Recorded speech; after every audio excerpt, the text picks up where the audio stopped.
and cruelty. Having adopted an activist approach, we have unequivocally stated that sectoral parliaments must be a platform for the executive to account on how issues affecting different sectors are addressed. To achieve this, we expect that resolutions from this parliament will be prioritized and resolved within the legislator stipulated timeframes by government. We are meeting here today under the theme Empowering Women to Fight the Double Scourge of Gender-Based Violence and COVID-19. This theme is aimed at provoking a debate that will help and assist the Eastern Cape Provincial Government to make a commitment towards prioritizing women empowerment strategies to fight the double scourge of gender-based violence and COVID-19 affecting women. With these few words, bonke abantu bephondo leMpuma Koloni abaphulaphuleyo kumhlobo wenene abaphulaphuleyo Facebook nakuzo zonke social platforms zethu baziva ke benelunda lokuba bawuthatha inxaxheba egcweleyo. We are now coming to the item on credentials and acknowledgements.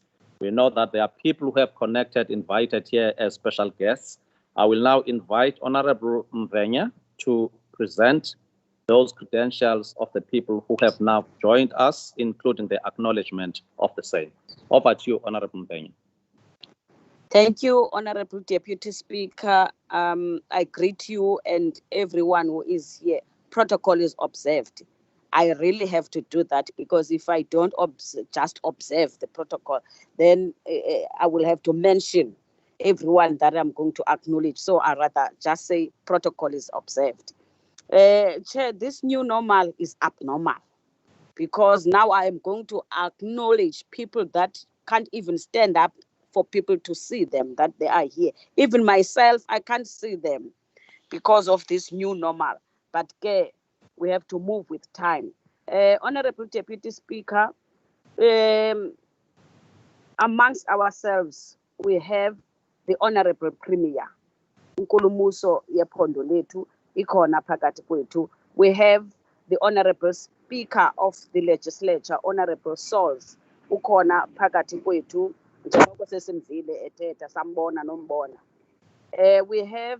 are honored to have Honorable Deputy Minister Hlengiwe Mkhize.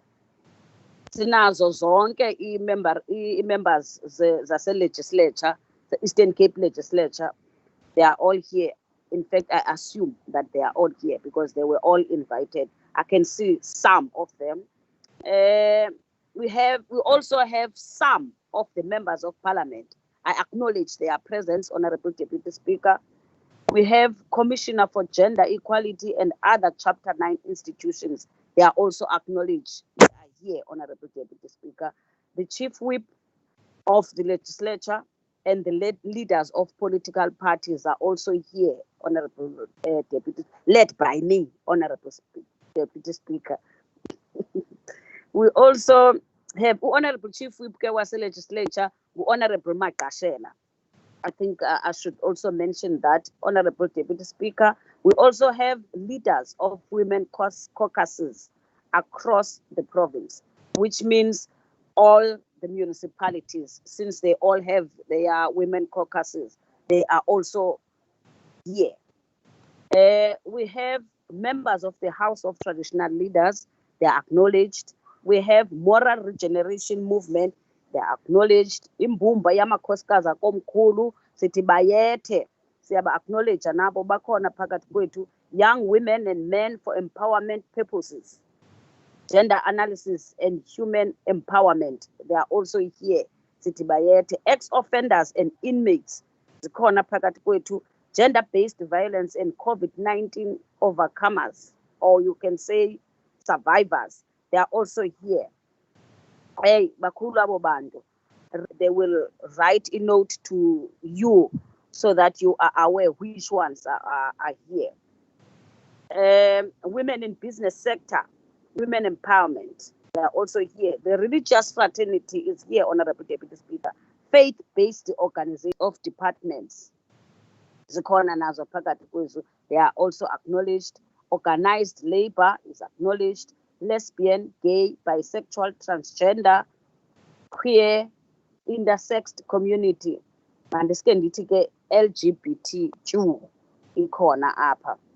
Umhlobo wenene abaphulaphuli siyabulela, siya-acknowledge uba nikhona nibukele namkelekile. Listeners of various community radio stations in the province, zonke ke siyazazi ke i-community radio stations, andizuzibiza ngamagama, Honorable Deputy Speaker, siyas-acknowledge ubukho bazo, siyabubulela, siyabuvuyela.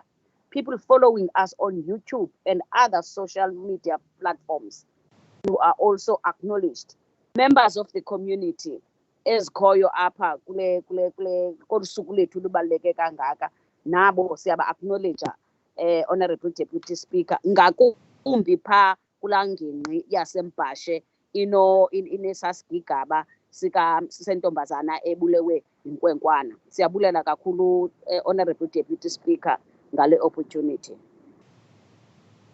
Thank you very much, Honorable Mvenya. I will request that abantu abasijoyine sele siqhuba, Kokama, please mute your video that side, and Pel S, ensure that your video is mute as well.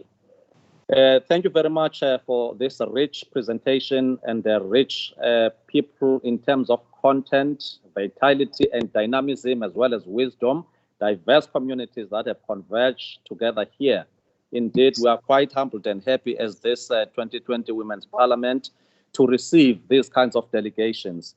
I will now honor members, esteemed guests and delegates to this parliamentary platform to invite Honorable Vanda, who is the chairperson of our Women's Caucus, to present the purpose of this Women's Parliament. Sawunikezela ke kumama wethu into kokuba tyatyadula acacise into kokuba kungani na silapha namhlanje. Over to you, ma'am. Excuse me, Honorable Deputy Speaker. There is You are someone very much who is- excused, ma'am. Yes, General Commissioner Nchinga is Okay. here, Provincial you. Commissioner. That is very important, Chair Ubasi, acknowledge. Thank you She very has much, ma'am. joined us. Thank you I very much. apologize for that. Lelika Yehova ihlabathi nenzaliseko yalo nomama kama asi apho kumhlobo siyabulisa.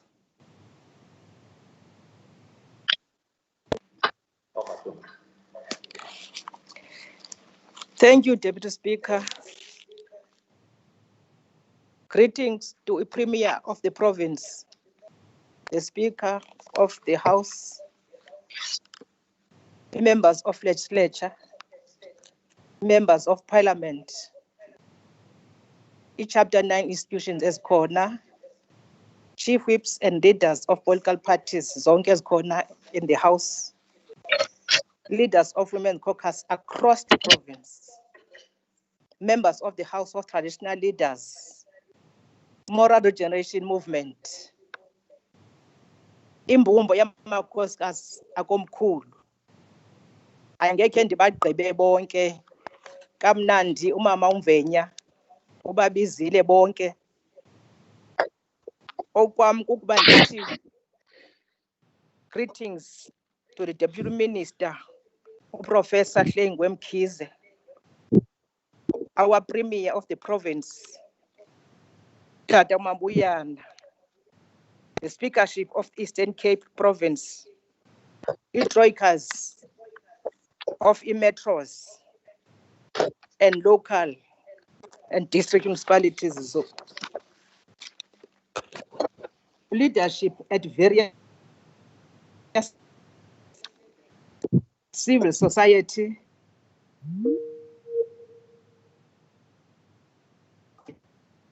ngethamsanqa nalapha Eastern Cape, we on 7th of August in Leatherhead for 2 action. Additional restrictions not to be in contact with the deceased have impacted negatively African culture of faith, the process of the people. Sankara, once you where we are, as human beings, we can do so much. Balibo, I thank you, Deputy Speaker.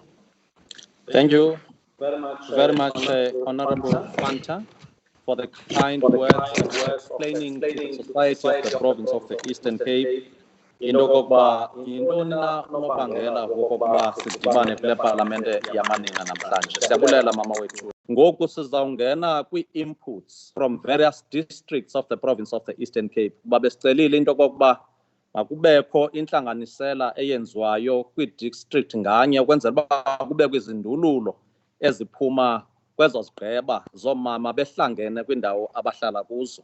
I will now call upon the names of each and every district, then the individual identified in that particular space will make a presentation. Sizawuqala ke ngeJogabi. Will start with Jogabi District Representative Honorable Dokwe, who is also the chairperson of the Women's Caucus in that area, and followed by Buffalo City, Honorable Mayekiso, who is also leading as a chairperson of the Women's Caucus in that particular district. And then Silandelenge OR Tambo and Amatole district as the fourth district. Then I will indicate the district representative, Ilidishwangu Honorable Stemele, or Miss Stemele, sorry, Ibe Nelson Mandela Metro, Honorable Mafaya, and Sarah Batman district, who Honorable Tasa, I think, who is also the Women's Caucus chairperson. I will now invite to the podium the representative from Jogabi to make the presentation on behalf of women in that district. Over to you, ma'am.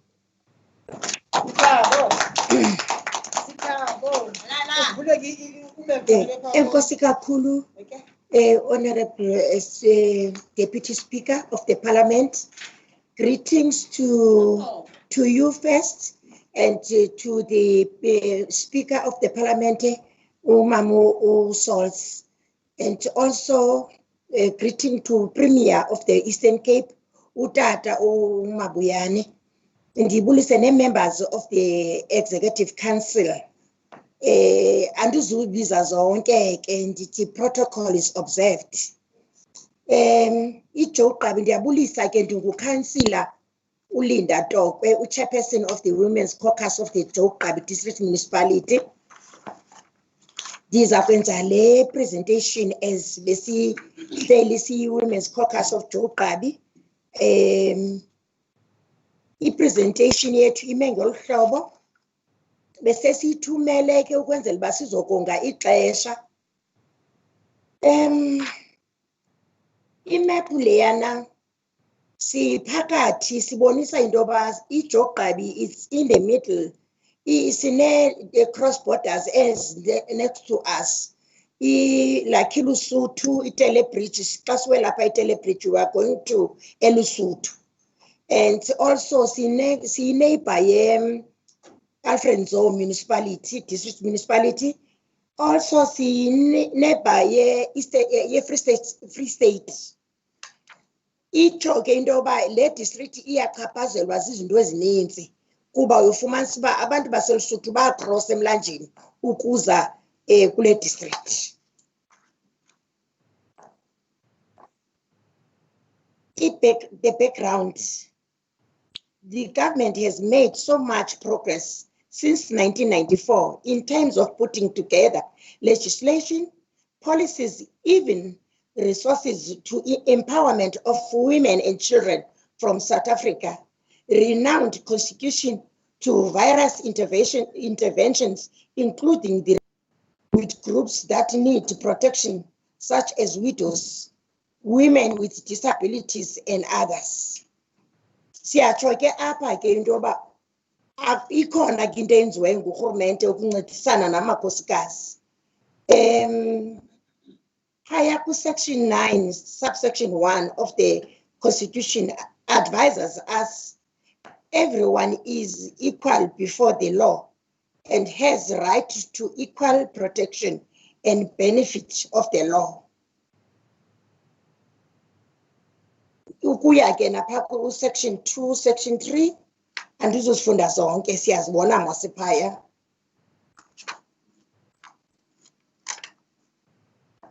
Current status. Let's go to current status. Next slide. Apa current status sithetha into yoba given the rural nature and limited employment opportunities, sithetha ke into yoba apha makube khona amathuba okusebenza koomama ingakumbi kule nto intswelangqesho ngabona abathwaxekileyo kwintswelangqesho oomama kwinani labantu abangaphangeliyo ngoomama abathwaxekileyo. Next slide. Xa sizawuthetha ke nge-recent gender-based violence issues, so khumbula apha kunesiganeko esenzekayo apha kule district yethu. One of our men hanged himself and died at Malitswai, Walter Sisulu local municipality. Old woman was raped and killed at Barkley East, apha kulo masipalathi weSinqu. A 20-year-old girl was raped by 3 men for 5 days without food and water. EKroomspruit ke kwi-village enye eSterkspruit apha eSinqu. Into ebuhlungu kangaka umuntu avalelwe, awuphiwa kutya, awuphiwa amanzi, uyiloo nto nje. Loo ntombazana ke yaphantse yafa. Isaqhuba ke ihamba iphantsi kwe-counselling. An old woman was put on fire and died by family boys. Abamtyhola ngobugqwirha. Ivambile ke le nto yokutyholwa kwabantu abadala, uke wambi uligqwirha. Ingakumbi ke ootata baba babi, kodwa yenzeka apha koomama xa sibabi thina sithi abathakathayo. Siyacela ke Premier into yoba ootata hayibo imbi le nto senziwayo. A recent killing of 3 women with a gun, one survived. Le ndoda yaba sisibhongobhiyane esabulala oomama abathathu, wasinda ke selemxabele ke lo wesine, ebatyhola ngothakatha nabo. Yebo imbi ke le nto esikuyo. The district women's caucus and all women's caucus at all local levels with their women's formations as converge and deliberated on gender-based violence and other women's matters. Sithi ke into yoba le nto ye anti-gender-based violence mayithathwele ingqalelo kakhulu. Umasipalathi ke that umasipalathi bazenzile ii-bylaws, but ezi bylaws azi-enforcwa, akukho enforcement kwezi bylaws. Ithethe into yoba ke ngoku nazo zililize lamazwe. Femicide is increasing on high notes in our society. Abanye abantu abahlukumezwayo, i-lesbians, gays, bisexual, njalo njalo. 3 minutes remaining. Yeah, okay. Ndizawushiya mos ezinye, mandiziyeke ezinye, mandize eyona engundoqo. Apho sithetha iphi ngoku laa nto ii-challenges zethu.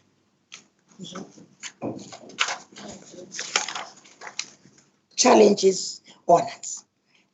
Enkosi Deputy Speaker, ndizawukhawuleza ndize kulena eye-challenges esijongene nazo. Into endivuyelayo i-document lena sisubmithile ukwenzela uba nithi go through xa ninexesha for ii-cases, ii-challenges ezinazo. Apha kule district sinengxaki no magistrates kwi-court esinazo apha, especially phaa eSterkspruit naseLady Grey. Umantyi uyi-1 uyabolekisa, ubheka ngapha nangapha. Idileya ke ezi cases zezi murders nezi rapes, yonke loo nto leyo. Some of the cases ziyalahleka, amadokethi ayalahleka. Siyarhalela into yoba make kuqwalasela into yoba ayapha amadokethi, kuba ufumanisa into yoba kuthiwe yagqithwa icase ungaziba ixithwe ngubani. Nento ethi ke kusekhona icase from 2012 apho amakhosikazi angoceba ayehlaselwe kwi-unrest eyayiqhuba phaya eSterkspruit. Ezo cases saqhuba nanamhlanje. Okay. masiyeke wena mfo. Yeah. Enye endifuna uthetha ngayo yento ethi ibalulekile nento ka-Home Affairs apha. U-Home Affairs naye sisenengxaki i-office eka-Home Affairs is not enough apha kule district yaseJoqabi. And most of the amaxesha amaninzi inengxaki ezininzi kuyavalwa abantu bangakwazi bahambe imihlaba emide mhlawumbi usuke esitepet le ezilalini kwaNomlengane ufuneka ubheke eBhakastop yokwenza i-ID. Ibuhlungu ke lento abantu abanamali and le region ke le district ixhaxekile akukho zifactory akho imisebenzi. Thank you, ma'am. Sithetha nange-DNA test apha Deputy Speaker. Abantu balapha izisuwa eBhayi kukude phaya siyayicela siyiJoqabi make ibe khona apha kule ndawo yethu noba inye ke kule area ekufitshane apha sizokwazi uba zizokhawuleza. Honorable Tokwe. Mr. Speaker. Yeah, the advantage is that your presentation has been received. Now, yes. The drafting committee will also flag everything that is contained in your own document. We just wanted you to highlight important issues on behalf of the delegation of women. Otherwise, we are going to bullet each and every district issues at the end of the session before the adoption of our resolutions. So I think your time now has come to an end. Unless you've got only conclusion, then we go to Buffalo City. Abona abantu baye bathwaxeka zihokazi abantu abazithengiselayo catering groups yonke lonto leyo. Full presentation. Siyabulela Joqabi and the delegation that is accompanying you to this important parliament. We are going to request now Buffalo City representatives. Videos. Now we are Buffalo City. 5 minutes, you can conclude on the 6th minute, Honorable Chairperson, on behalf of women. Please unmute and proceed.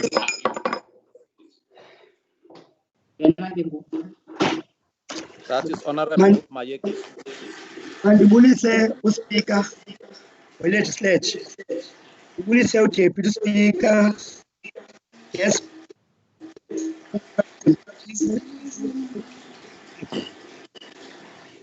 Everyone, it is an honor for me to be standing before you today. Malibongwe, Kamala Makoskazi. Ndizawuqala kwi-input of BCM in the curbing the spread of coronavirus.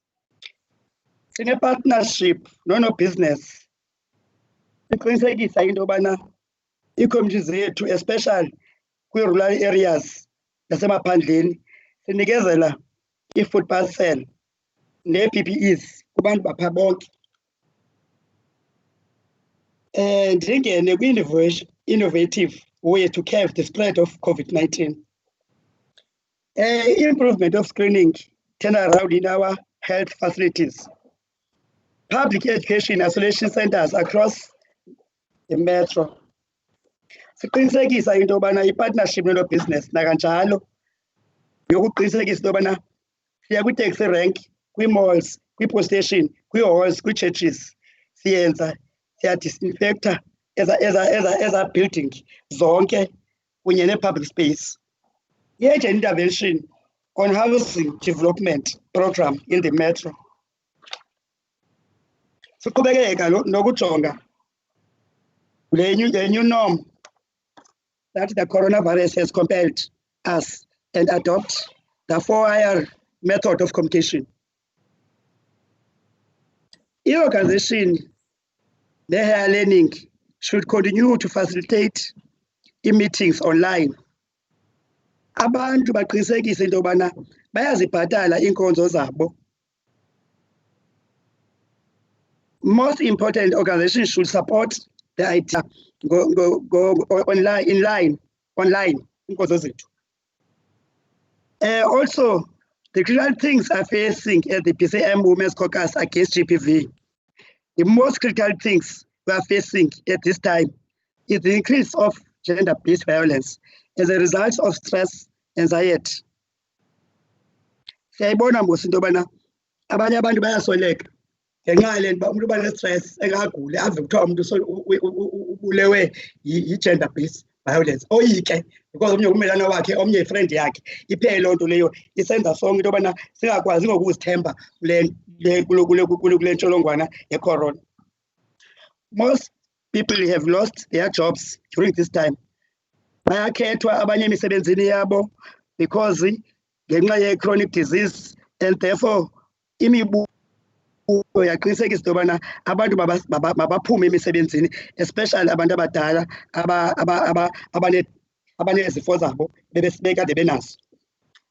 Most men don't know how to deal with and cope with stress, and therefore tend to abuse women to exercise their authority in the household, as they can no longer provide their families.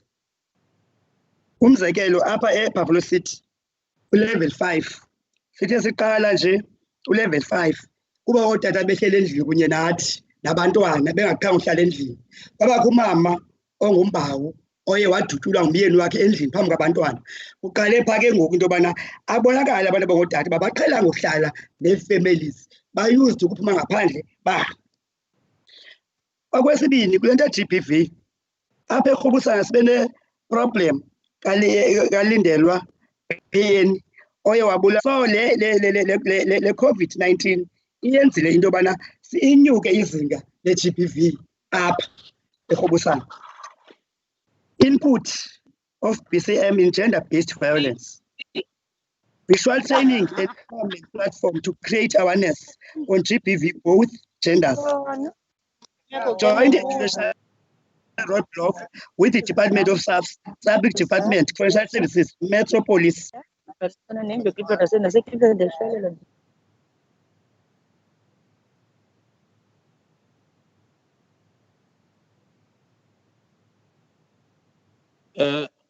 Honorable, you've muted your mic. Can you unmute, please?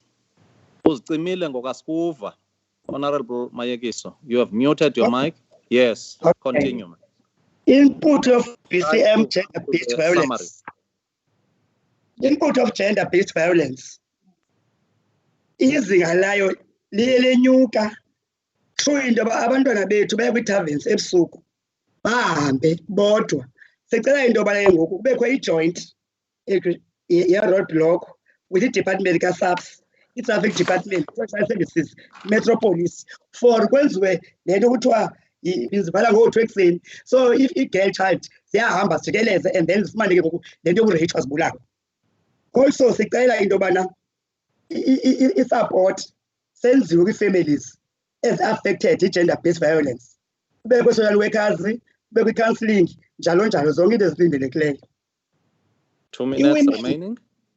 Women must provide defensive device like pepper spray to protect them from immediate perpetrator of GBV. Sometimes uyahlaselwa ungumama uhamba wedwa, kanti xa unaso esa spray apha kuwe ebhotini uyakwazi usikhupha, at least ibe khona into eyenzekayo ukuba uzidefende. Nomnye umuntu afike ukwazi uba ube nendlela yokubana uzikhusele. So siyacela into yobana ingaske kwezi ndawo zonke ezikolweni abantwana bethu kwindawo ezinomama emaphandleni oomama benazo i-pepper spray for uba bazikhusele. Xa ndizawulenda innovation way to fight GBV, sicela i-strict legislation on parole system and bail application. Yingxaki enkulu into yobana kwi-parole lo mntu ubulele umntu warepha umntu akhutshwe ngaphandle again, laa mntu ebeyi-perpetrator angonwabi ke ngoku because akamthembanga laa mntu. Fourth, partnership on boy-child mentorship and debriefing facilities. Masiyeke ukujonga amantombazana wodwa kule nto ye-gender-based violence. Masihlale nabantwana bethu abangabafana nabantwana bethu abamakhwenkwe sibabonise into yoba irongo into yobana usihlari wakho okanye ibrother wakho abulawe. Visibility of social worker, le nto yokubana singothuki ngoku kwi-COVID-19, emveni kwe-COVID-19 ihlile ku-level 1, silibale into yobana izinga le-rape nezinga lokubulawa amakhosikazi alimanga lona. So ndiyabulela ke ngoku ngaloo nto into yoba urhulumente wethu azinike amandla ukuba singamakhosikazi sibe strongo sikwazi ufeyisa le ntsholongwane sifeyise le GBV singamanina Enkosi. ngale nyanga sayenzelwa yona urhulumente wethu u-9 August. Thank you very much, Alibongwe. Honorable. Albongwe. OR Tambo, Honorable Cwecwe.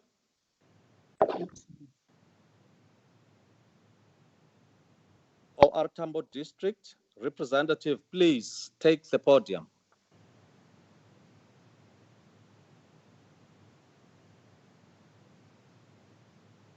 All right, OR Tambo seemingly is not yet ready.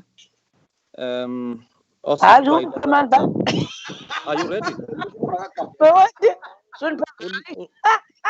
Lizwane, can you please mute? We are expecting OR Tambo. Everybody else must mute the mic. Please check your iPad, your phone, your laptop. Keep on mute mode. OR Tambo seemingly is not ready. Amatole District, Mamungawe.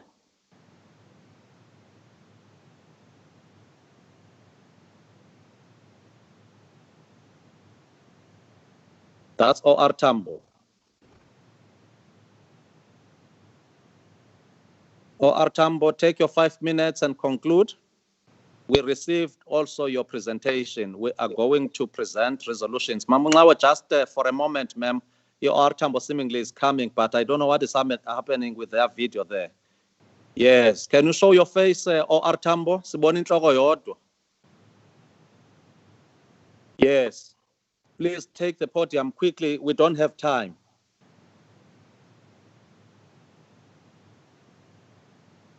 OR Tambo, your mic is mute. Your mic is mute, so we are not addressing the parliament.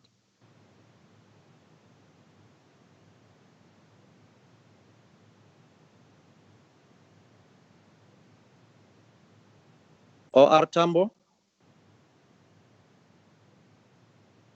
Okay, Honorable Tambo, we are going to receive now Honorable Ngawe to take the podium. Cela wena mama ube uqhuba, then OR Tambo will follow you. They must sort their issues that side. Mandithathe eli thuba ndibulise u-Honorable Deputy Speaker wasePalamente, ndibulise bonke abantu abakhoyo, all protocol observe. Thank you, ma'am. Ngale nyanga yamakhosikazi amathole siye savuya kakhulu xa ilegislature isima ngenyawo isitsho ukuthi singamakhosikazi masize sihlale sithethe ngeengxaki ezikhoyo phakathi kokuhlala. Okokuqala, siyayazi into yokokuba urhulumente wethu kwesi sithango bebesikhona okanye sisaqhubekayo singamakhosikazi silibonile uxanduva xa urhulumente elithatha. Siyabulela singamakhosikazi ase-Amathole.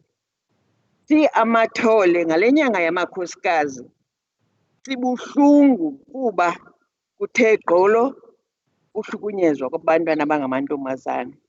Silapha eMbashe namhlanje kuba kwimithingi yethu siye savumelana into yokokuba sifanele basize apha njengoko sisazi ukuba kukhona isihlo somntana othe wabulawa eseyunivesithi. Igqamile ke le nto yabantwana besikolo bebulawa ngabantu abathandana nabo. Siyayinyevulela siyi-women singamakhosikazi alapha eMathole loo nto, kangangento yoba izolo besilapha ecourt apho ithe yamiswa khona ikheyisi kwathiwa iya kuba nge-6 kaSeptemba. Amathole ke zikhona ii-inputs esizawuthi sizithumele ePalamente ezinezilayidi eziyi-5. Mhlambi ke mhlali ngaphambili andifuni kulitya ixesha kakhulu kuba yonke le nto siyibhalileyo apha eMathole zizinto esicinga into yoba urhulumente sifuna asincedise. Singamakhosikazi siyayinyevulela into yokokuba amakhosikazi anyanzelwe ngokuziwithdrawa ii-cases. asiyomkeli loo nto. Also singamakhosikazi asemathole siyayinyevulela into yokokuba sibe nalo uloyiko lokokuba sizichaze into yokokuba sihlukumezeka kanjani na. Singamakhosikazi wasemathole siyayitsho into ethi laws must be tightened, more special around granting of bail, handing, lenient sentence and parole to perpetrator who have committed horrendous crime against women. See Amatole, the women must be empowered with the necessary skills and training to be able to support themselves and not to rely on their partners who end up abusing them as a result of being dependent on them.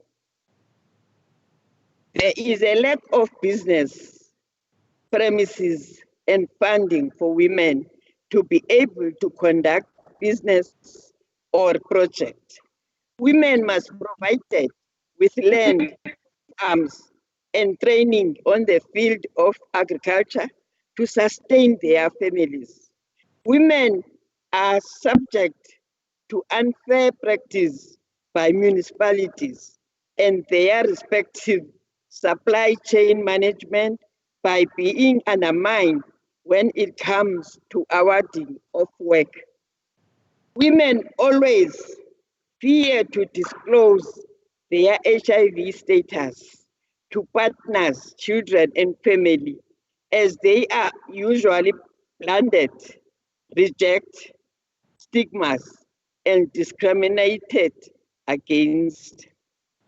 Also, the old and elderly who suffer from discrimination are often ill treated and accused of witchcraft and subsequently killed.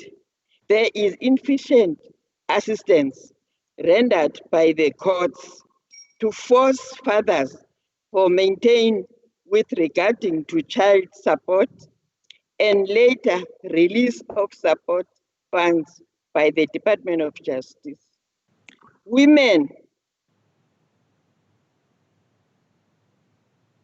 suffer on applying for child support grant for the children who lost their mothers and are told to go and look for the fathers who they do not even know. The last one. There must be intervention to curb abuse of widows and their children by their spouse families with regarding to the estate. The ramped child rape and human trafficking that is escalating in our areas must be dealt with a matter of urgency. Amahlathi municipality. Crime has increased in the surround farm areas of Stutterham as a result of the closing of police stations that were operating in and around farms. Child-handed homes are on the rise in our province, more especially in the Kiskamawu area, and they needs urgent attention. 2 minutes, ma'am. All right. Foreigner national are promoting child labor and thus sexual exploit these young girls who work for them, more special Kiskamawu. Women's intensive program must be added to this study, more especially at the lower grade a special facing to the male youth on how to treat women general.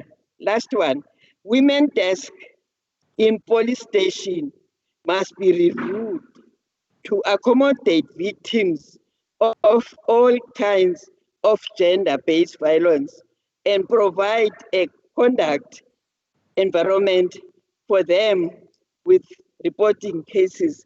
Ngalo mazwi si amathole simi ngenyawo for i-violence sizawuhlala sibalwela abantwana bethu namakhosikazi. Mandla. Thank you very much, Mama Ncawe. Siyabulela kakhulu, Mama. Sizawucela ke i-OR Tambo District Municipality logama i-Alfred Nzo izilungiselela. Over to you, OR Tambo. 5 minutes. Thank you. To have the presentation. Thank you very much, Deputy Speaker. Yes, ma'am. Premier of the province, Dr. Mabuyana, ladies and gentlemen, let me greet you all. Protocol is observed. I am Noncedo Xwexwe, Councillor Noncedo Xwexwe, the chairperson of the Women's Caucus in OR Tambo District Municipality. The OR Tambo District Municipality is category 6, category C. It is located in the east of the Eastern Cape province, on the coastline. The district municipality is constituted of 5 municipalities, local municipalities. That is Dalindyebo, King Sabata Dalindyebo, Nyandeni, Mhlonhlo, Nqusi, St. John's. Zonke ke ezimasipala ndiziqukile ireport yazo. So, Honorable Deputy Speaker, let me go straight to the GBV and COVID-19 incidents, because it means as incidents and was ke uba ngathi ngizithethe zonke. Kodwa before ndiyofika apho kwezi incidents, makhe nditsho ukuthi what are we doing as the municipalities? What we have achieved. We have done the follow-up of new existing court cases on GBV. OR Tambo District Municipality Women Caucus trained women in sewing across the district and supplied them with industrial machines and material to keep them busy. London ke sesiyenzile ebalulekileyo kumakhosikazi. As OR Tambo District, we have given the women seedlings across the district. We have tried to develop them economically. We have done a door-to-door campaign, awareness campaign in the OR Tambo, the whole OR Tambo district. We are trying to do a revival on the community policy forums. We have tried to involve youth in sporting activities. But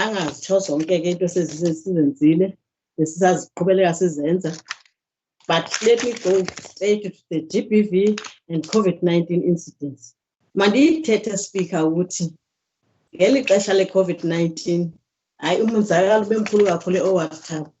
Yes, amakhosikazi abulewe they were accused of witchcraft. As bekusolo kubanjalo kakade. Phakwacele umzekelo akho umuntu ngayazi yapha eSouth Africa. Ikwacele ihamba phambili ngokuba ityholwa ngokuthakatha and bayabulawa abantu baphaya. Bakhona singatsho sithi ndingatsho ndithi umzekelo kwa-Ward 17 ePhumathoni apha eLusikisiki ngoMeyi lo Speaker 2020 kubulewe a lady, Miss Ncomeka Tenyani, was brutally killed. Her boyfriend, and that boyfriend is a traffic officer, and he is married. A traffic officer. Bakhona ethi Mqhekezweni amthatha ke sikhe sadila kakhulu ke nala case yakhona where the women were killed, were raped and killed on 90 years or 95 years. About 16 to 17 years. but documents, dockets, they disappear, just disappear. As a result, MEC opened a big police station.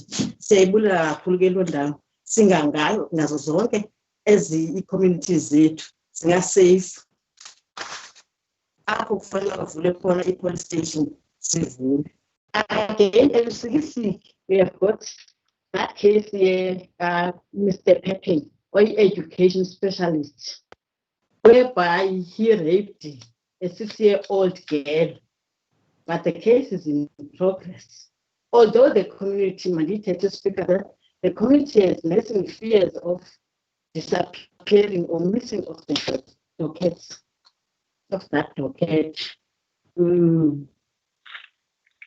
I'm a mother of a child at Port St. John's. That mother or that girl was in love with a boyfriend in 2017. And that boyfriend was a policeman. He killed mother and the child and the baby. In fact, it was a baby. Once wafumanisa wathi ufumanisa ukuba iyathetha lento kumphakathi, ipolisa eli la resign emsebenzini ngo-2017. La ba resignile afumana imali zayo nathenga i-taxi. I-taxi owner ngondithethayo and uthreatenisha that family. Threatening that family every day. Zange abanjwe uyazihambela nje ngonwabile. Ibhalile ke kwi-report lona. Yes. Just 2 minutes. I-COVID-19 isilimazele amakhosikazi amaninzi, aswelekile amakhosikazi amaninzi emisebenzini ezibhedlela kusweleke kakhulu amakhosikazi. But ke kwi-recommendations zam ndiyasho nje ukuthi sicela uba sincedisane no-special programs unit ukuze sikwazi ukusebenza kakuhle. Again, i-budget ingathi ngakhona for omama kwezi local municipalities zethu.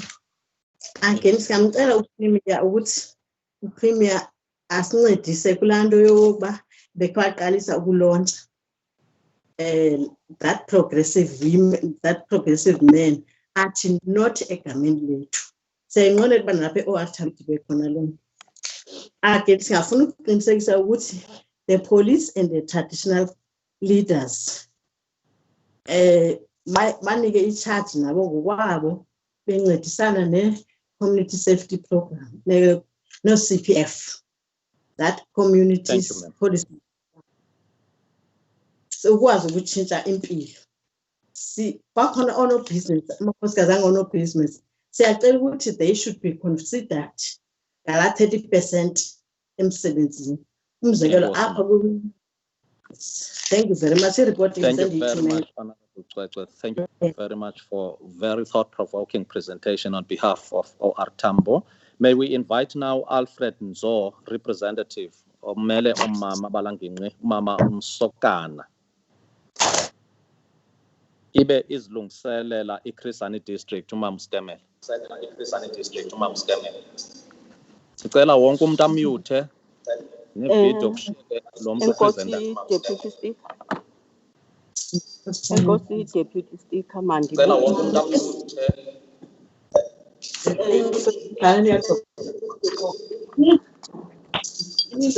Usisifeziwe sicela mute imic yakho. Mandibulise kuwe uqala Deputy Speaker, ndibulise uDeputy Minister uMama uHlengiwe Mkhize, ndibulise uPremier wephondo, ndibulise amakhosi akhoyo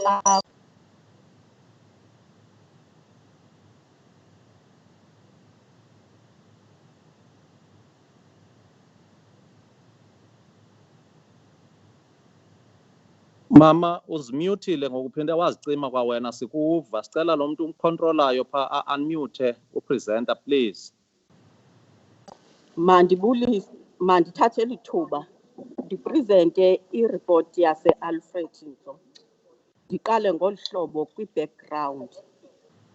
I-Alfred Nzo ngumasipala olapha e-Eastern Cape ulocated uqala phaa kwi-Drakensberg Mountains eLusuthu, kwii-borders zeLusuthu. Kwelinye icala ume ngeSisonke District Municipality KwaZulu-Natal. 4 abamasipala bayi-4 yiMbizana, uMzimvubu, yiNtabankulu, yiMatatiyela. Iripoti le ke ndiyenzayo consolidate le yayiripoti eyi-1 yabamasipala bayi-4. Ndizoyipresenta as it is ke kuba besikhe sayihlalela. Ii-challenges esijongene nazo siboomama limited access to and control of productivity resources. Siyakufuna ukulima but imihlaba asinayo. Abo bakwaziyo ukulima balima kwimihlaba yootata babo bakwazi ukuthengisa. Nabo ethubeni kuba bebabantu ababomama abangeke bakwazi ukuyisebenzisa kuba abantwana okanye oobhuti babo ethubeni baza kuyithatha xa bebona into yokuba iyangenisa loo mihlaba. And asina-access kwimakethi siboomama. Sinazo zona imibono esinayo ukuba singawalima amahlathi, singazilima iziqhamo, singawulima umbona neveji singayilima, kodwa umhlaba ngowona ndoqo kuthi esingenayo. Ii-skills yiyona nto singenayo kakhulu siboomama. Siyakudinga ke ukukhapasitheyithwa ukuba size sikwazi ukumaneja iibhizinesi zethu. Enye ye-challenge esinayo, thina siyi-Alfred nto siyindawo engenaskili kakhulu apha e-Eastern Cape nakwilizwe lonke iSouth Africa. Siyacela ke ukuncediswa kulonke. Unamba enye yi-patriarchy ne-behavior. Xa kukho umama ekubonakala ukuba uyakhula, uyacinezelwa babantu abangootata. Kanti nabanye ababomama baphinde bangamomelezi, bangamsapoti. Ukuba singalungisa nje loo nto, thina siboomama singabantu abangakhula kakhulu.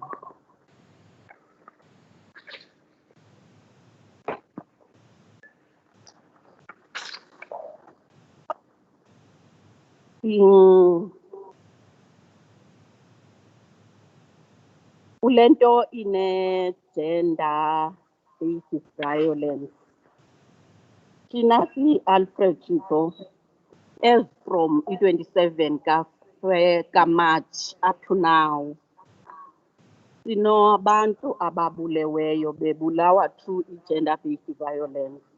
Xa besisenza le ripoti siyithumela, bebeyi-12 Friday last week. Tuesday this week savuka beyi-13 ngepolisa elibulewe elingumama eMzimvubu. Namhlanje xa sivuka ekuseni sivuka sengezelelwe babayi-4 ababulewe ephepheni eMzimvubu. Ithethe ukuthi ke ngoku besina-13 ebuleweyo. Xa si-edisha le 4 sina-17. Ikhula ngamandla le nto ye-gender based violence apha e-Alfred Nzo.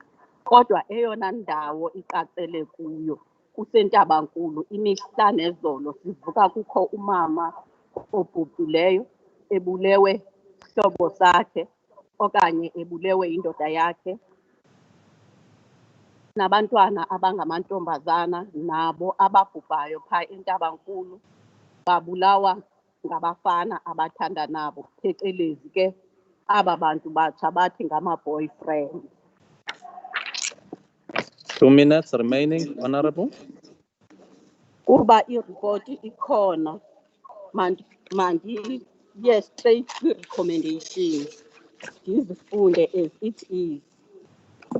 Nansi eyokuqala, strengthening the family and traditional institutions for promotion of cultural values, mindset, change, and national identity. Advocacy against gender-based violence to be normalized and instilled in our society. Women empowerment on technological, agricultural, economic, sport, art, and culture. Advocate for improvement of women's general health and to improve women access to primary health care. Involvement of men and guidance of boy child in ensuring that GBV is minimized. Investing on infrastructure or safety homes for victims of GBV. Hayi khona yabona yona ibaluleke kakhulu le i-recommendation. Asinandawo yakubabeka aba bantu bahlukunyezwayo babomama into yokuba mabakhe bohlala kakuhle bakwazi cinga ngobomi ukuba umuntu aze aqale ekuqaleni kufuneke aqale kanjani. Ukuba singanayo lo sente asincediswe ekuyendeni apha e-Alfredo singabulela kakhulu. Enkosi. Thank you very much. Khona kuni. Thank you very much, ma'am. Oscar Kulu. Sizawucela if bakhona abanye abantu abane-face shields mhlawumbi xa bezawuthetha bazisuse ngenxa yokokuba sibona i-lightning le uba iyayi-affecta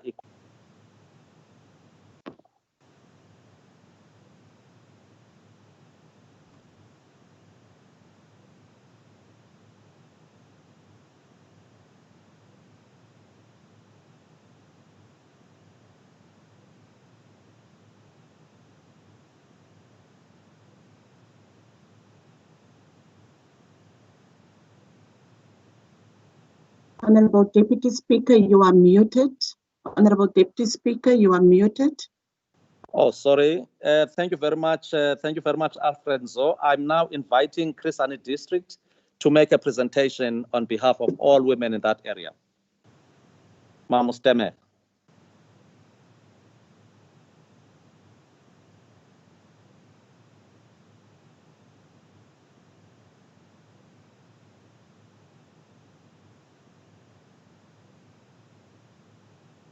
Mamusteme la uvakali totally.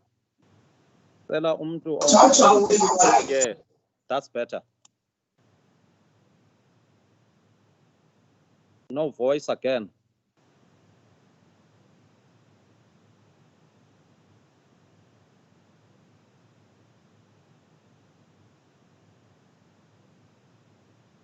Mamustemela, there is no voice from your side. We can't hear you. Totally. Mute again. Can you please unmute? Cela abantu abamonitarishayo baqiniseke uba i-voice is clear. Yeah.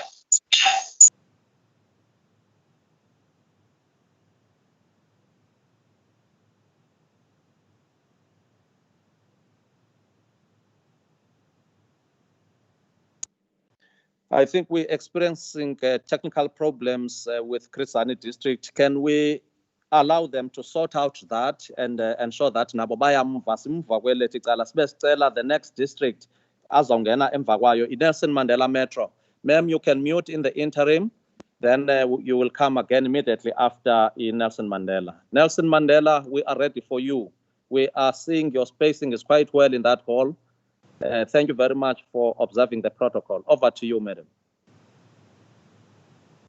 Thank you very much, Honorable Deputy Speaker of the Legislature, Honorable Premier of the Eastern Cape, Honorable Speaker of the Legislature, Honorable Professor Mkhize, and Honorable Chief Whip of the Legislature, the religious fraternity in our midst, people with disability, Women Formation and the Women's League in the hall I see that are all here, and members of the legislature, the members of parliament of legislature, honorable MMCs and councillors that are in this hall where I am. A very good morning to you all. Thank you. Thank you, Deputy Speaker. Gender-based violence is deeply rooted in gender inequality and continues to be one of the most notable human rights violations within all societies. Both women and men experience gender-based violence, but majority of victims are women and girls. Let me just go quickly zoom in, and also Deputy Speaker, we will forward our presentation as the Metro to yourselves. I will just touch upon a few things and then go to the challenges that we face, and we think that we can collectively as the legislature attend to them. In the Nelson Mandela Bay municipality, we have a dedicated office that deals with issues of special sectors that includes all vulnerable groups like children, elderly, people with disabilities, youth, people living with albinism, and women.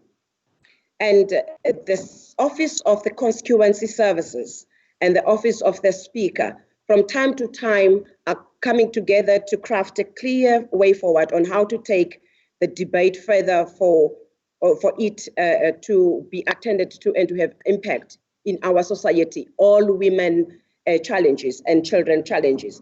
We also noted that gender is not only women, it's men and women. And in that, we are engaging both politically and administratively, and in that also make recommendations that all special sectors should form part of scorecard of all executive directors in our institutions as the municipality. As such, we have already gone having programs that we have hosted, especially where we had our COVID-19 patients in the Nelson Mandela Bay Stadium, and it was streamed live on our municipal Facebook, targeting people quarantined in the stadium, also the public at large. And the program constituted in a multidisciplinary panel, which members delivered speeches approaching those two pandemics, which is your gender-based violence and the COVID-19. And we had representatives from religious sector, sport, business, NPOs, all those dealing with programs against GBV and COVID. And there was a live participation by the community members, and some of the challenges which were raised during the time live were attended to, because we had to talk to those who can attend to those immediately as they were raised by our community members. As such, Deputy Speaker, we have a collective response in relation to COVID-19 and the gender-based violence. And we have said, as the Nelson Mandela Bay, especially us women, that it would be very paramount if we jointly pursue solutions that will promote, first, job security, digital transformation, access to health services, responsive justice system, and inclusive development. And as such, we have embarked now to a gender mainstreaming. As you would all know, that it is the most important vehicle that ensures that policy making and legislative work is of higher quality and has a greater relevance for society. And also because it makes policies respond more effectively to the needs of all citizens, which is men, girls, women, and boys. And the gender mainstreaming makes public interventions more effective and ensures that inequalities are not perpetuated. We have also, as the city, in the Office of the Speaker, embarked on supporting Community Neighborhood Watch, and as you would note that those consist of men. And if we want to combat or reduce the number of the gender-based violence, we need men to lead in all these programs. Hence, we have also made our call to support all the Neighborhood Watch in our society. And in that, Chair, yes, in conclusion, Chair, we are saying as the Nelson Mandela Bay women, as women, we need to develop self-reliance. We need to speak life to each other. We need to have courage. As courage, it takes courage to be successful. It takes courage to win. It takes courage to have change of mind. because we can only conquer all these things with a change of mind, because the change must start with you as individual. And in that, we will also make sure that we have a vacancy in the municipal manager, that that space is covered by a woman. And we are committing as the leadership of the institution in the Nelson Mandela Bay. Thank you very much, Deputy. Thank you very much, Honorable. We now go straight to Chris Hani District once again. Thank you very much, ma'am. Chris Hani District, Ms. Temele, please take the podium. 5 minutes. We're about to conclude inputs now, then we take our presentations.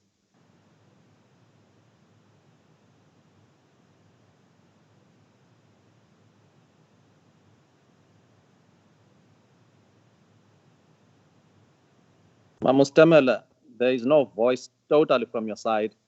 If that is continuing unabated, we are going to request you to observe the proceedings, and we are going only to consider your presentation that is written and forwarded to us. Yes, funa kubekho ilizwi that validates that input, but if asikuva, then we have no option except to say thank you very much. You've muted again. Let's go to Sarah Bartman. Then we'll still give you another chance, maybe after Sarah Bartman. Sarah Bartman, can you take the podium? Thank you very much, Deputy Speaker, in the room. Let me firstly greet our ministers amongst us, Umama Uhlengiwe, the MPs and MPLs that are amongst us, mayors, speakers, or let me say, all protocol observed. My name is Nosicaro Cluster, the Councillor of Ndlambe Municipality, who is deployed. Deputy Chair, Deputy Speaker of the Legislature. Last week we held our workshop that was done by the Legislature in conjunction with the Sarah Bartman District Municipality. Ours today is to table the resolutions that came out of that workshop. The report has been sent to the office of the Speaker of the Legislature. All I will do now is to just table the resolutions. They are as follows. As women, we must lobby for the declaration of the gender-based violence as the national disaster. Inclusion of the Women Ministry in the National Command Center. Established in all local municipalities.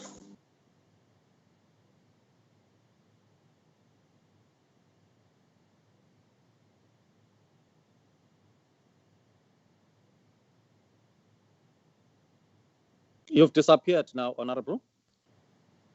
Sarah Bartman.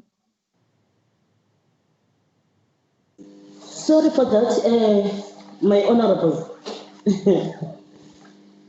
Established in all local municipalities and equip women's structures to fight gender-based violence. Involvement of Department of Justice as a critical stakeholder. We must lobby for the amendment of the law of bail in order to prohibit granting of bail to the perpetrators of the gender-based violence. Harsh sentences to be given when an offender is found guilty. Identify unsafe response strategies to gender-based violence. Fast track and conclude all gender-based violence and femicide cases. Introduce programs meant to combat alcohol and drug abuse, to remove historical stereotypes with our communities. Umzekelo ukunxitywa kwempahla ezimnyama ngomama kuthiwe bayazila kodwa ootata abazile. Sithi away with that Deputy Speaker of the Legislature. Establish and resource all the victim support centers in all local municipalities. Media, we are saying the media can make or break women, but all we are asking from the media is to contribute positively to fight against the gender-based violence. Locating of social workers and peer educators in schools in order to assist our educators. Revitalization of sport in schools. Siyabona maski sport siye sisehla izinga laso esikolweni. We are saying that must be revitalized, Deputy Speaker. Develop economically, Mama must be the first to be considered in the land redistribution. Look at how best to reduce trauma endured by victims when reporting a case of GBV to SAPS and appearing in court for such case. Deputy Speaker. Empower and educate women on withdrawal of cases of gender-based violence, whether forced or voluntary, due to dependency syndrome. Resource the police station and centers to be able to provide necessary support to the victims. We are saying all local municipalities to make submissions for the amendment of the bill, of the law of bail. Gender-based violence, Deputy Speaker of the Legislature, is a crime to the state. 2 minutes remaining. The state must continue to prosecute, even if victim doesn't want to press charges. We are saying gender-based violence isn't an individual matter, but rather a societal matter. So it needs everyone's attention and energy to tackle. Lastly, Speaker, we are saying as women of Sarah Baartman, gender-based violence, we must look proper, we must have proper analysis of who are the people that are heavily affected by COVID-19, which gender is mostly affected, and where are they, so that resources can be channeled to where they are needed most. With that's it. That's all. Thank you very much, ma'am. We now go back to Chris Hani District. Chris Hani District, please ensure that your volume is quite audible. Honorable leadership, please don't worry. Your presentation will be considered in the summation of resolutions. Over to you, Chris Hani.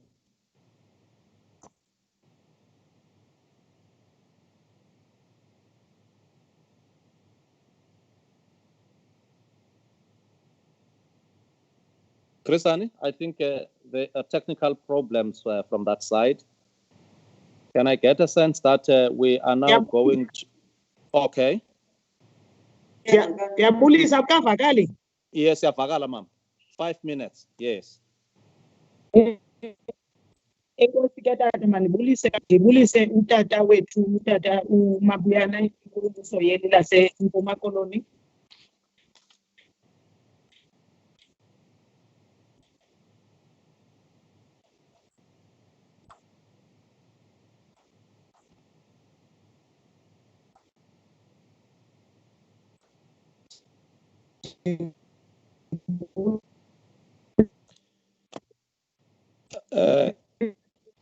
I think, Honorable Member, in network, Yalo is just 8 problems, at least.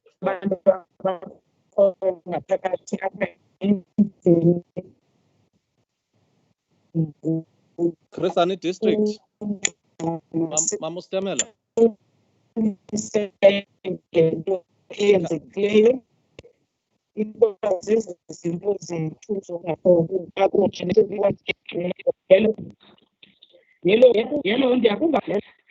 No, there is a serious problem from your side when it comes to signal and connectivity. I don't think members of parliament are able to hear you totally. I want to suggest Akukavakali nangoku.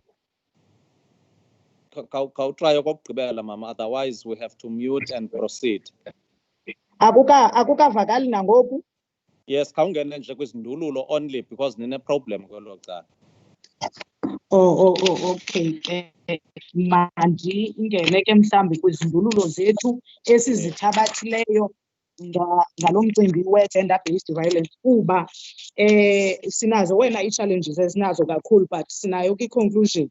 The district MPWC has added 5 GBV to its terms of reference and has influence with LM's MPWC to do the same. The campaign against GBVF is going and cannot be confined to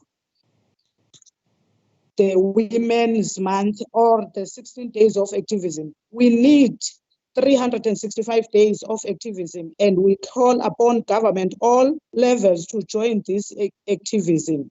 The breaking down of the family structure and values has brought our communities into a deep side moral crisis, and we need to ensure that the moral regeneration movement is alive and women formations partnered with it in its endeavors for restoring societally moral values.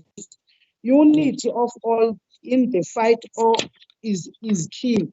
Mhlawumbi ke singena sesisoyika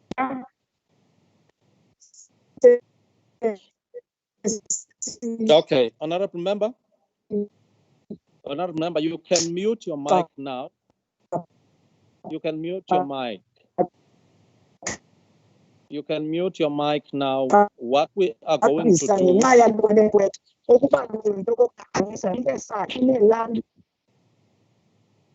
Enkosi, ma'am. Hello. Yes, mute mama because we've got a serious problem from your side. What we are going to do now, we are going to take your forwarded presentation and ensure that in your own resolutions, sense resolutions, the parliament, you will see that we have captured your heart and spirit of the content of your presentation. Otherwise, I think it's traumatizing the parliamentary connections. There is a network breakage. So from that end, let's conclude the business of district inputs. We just wanted to see that women across the province from their various districts and areas where they have joined, at least they are in a position to be represented, to have a face and also the voice. Honored members, because we are running out of time now, I will request the Provincial Police Commissioner, General Nchinga, to take the podium and address the parliament, whilst I'm waiting for the MEC Fezeka Nkomonye to join me and to indicate where she is so that we can co-chair this session. Mamunchinga, over to you. Thank you, General. Sicela zimute videos, Chrisani, ukhona uSisidoli pha. We can see you. Please mute your video. Mute your video and mute your mic at the same time.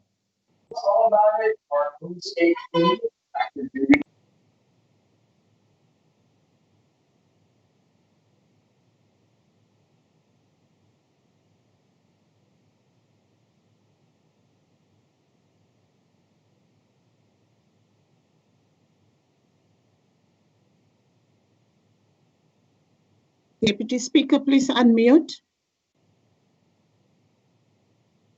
Sistoli, please. Yes. Honorable General, can you unmute and address Parliament? Yes. Thank you, Deputy Speaker. I was just requested to give the statistic on gender-based violence. I think the previous speakers have actually rounded my presentation on the issues of challenges. I will quickly run through the issue of the statistics. It is indeed, Deputy Speaker, that the numbers have grown up during the COVID.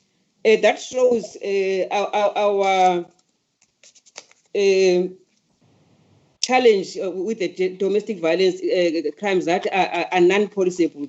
because every time people will say police are doing nothing on the cases to prevent, and we always say these are non-policeable because are occurred behind the closed doors, and this has proven that, because if you look from April to June, to compare the two periods of 2019 and 2020, in 2019 murder cases were 81.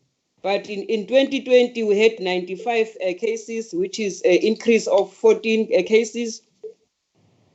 Total sexual offenses, that includes rape and attempted sexual offenses.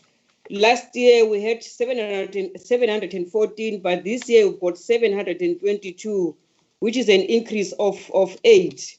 And then if you go to common assault, it was 922. This year we've got 1,060, an increase of 138. So the total increase of cases against person, women, only on women is the increase of 40 cases. We have seen a decrease on attempted murder and both periods. And on the GBH, we have decreased about 120 cases. If you go to all total sexual offenses, rape cases have gone down with 23 cases. Last year we had 626. This year we've got 603. Sexual assault, we had 50 last year. This year we've got 62. It's an increase of 12 cases. And also attempted rape is last year was 33. This year we've got 56, an increase of 23. So a total increase of 722 cases as compared with last year. When you look at cases of children, murder cases of children also went up. Murder cases in last year, same period, it was 19. This year we've got 24, an increase of 5 cases. Sexual offenses, an increase of 74 cases. It was 527 last year. This year we've got 601. And attempted murder, we have seen a decrease in cases of children, because last year we had 24. This year we've got 16, a decrease of 8 cases. Assault with intent to inflict a grievous bodily harm, there's an increase. This year we've got 154 as opposed to last year 142, which is increase of 12 cases. Common assault also an increase of 130 cases, increase of 18 cases as opposed to 112 last year. So the total increase is 101. If you look at the total sexual offenses, rape, it has increased by 80 cases. Last year it was 416, this year is 496, which is very bad. Sexual assault on children is increase of 14 cases, 87 as opposed of 73 last year. Attempted rape, it has gone down with 8 cases, it was 23, this year we've got 15. Contact sexual offenses is also gone down. Last year we had 15, this year we've got only 3, which is a decrease of 12. So the total increase is 74 cases. What we have observed is that during COVID, families were together because we thought families will be bonding, but it was an opposite of it.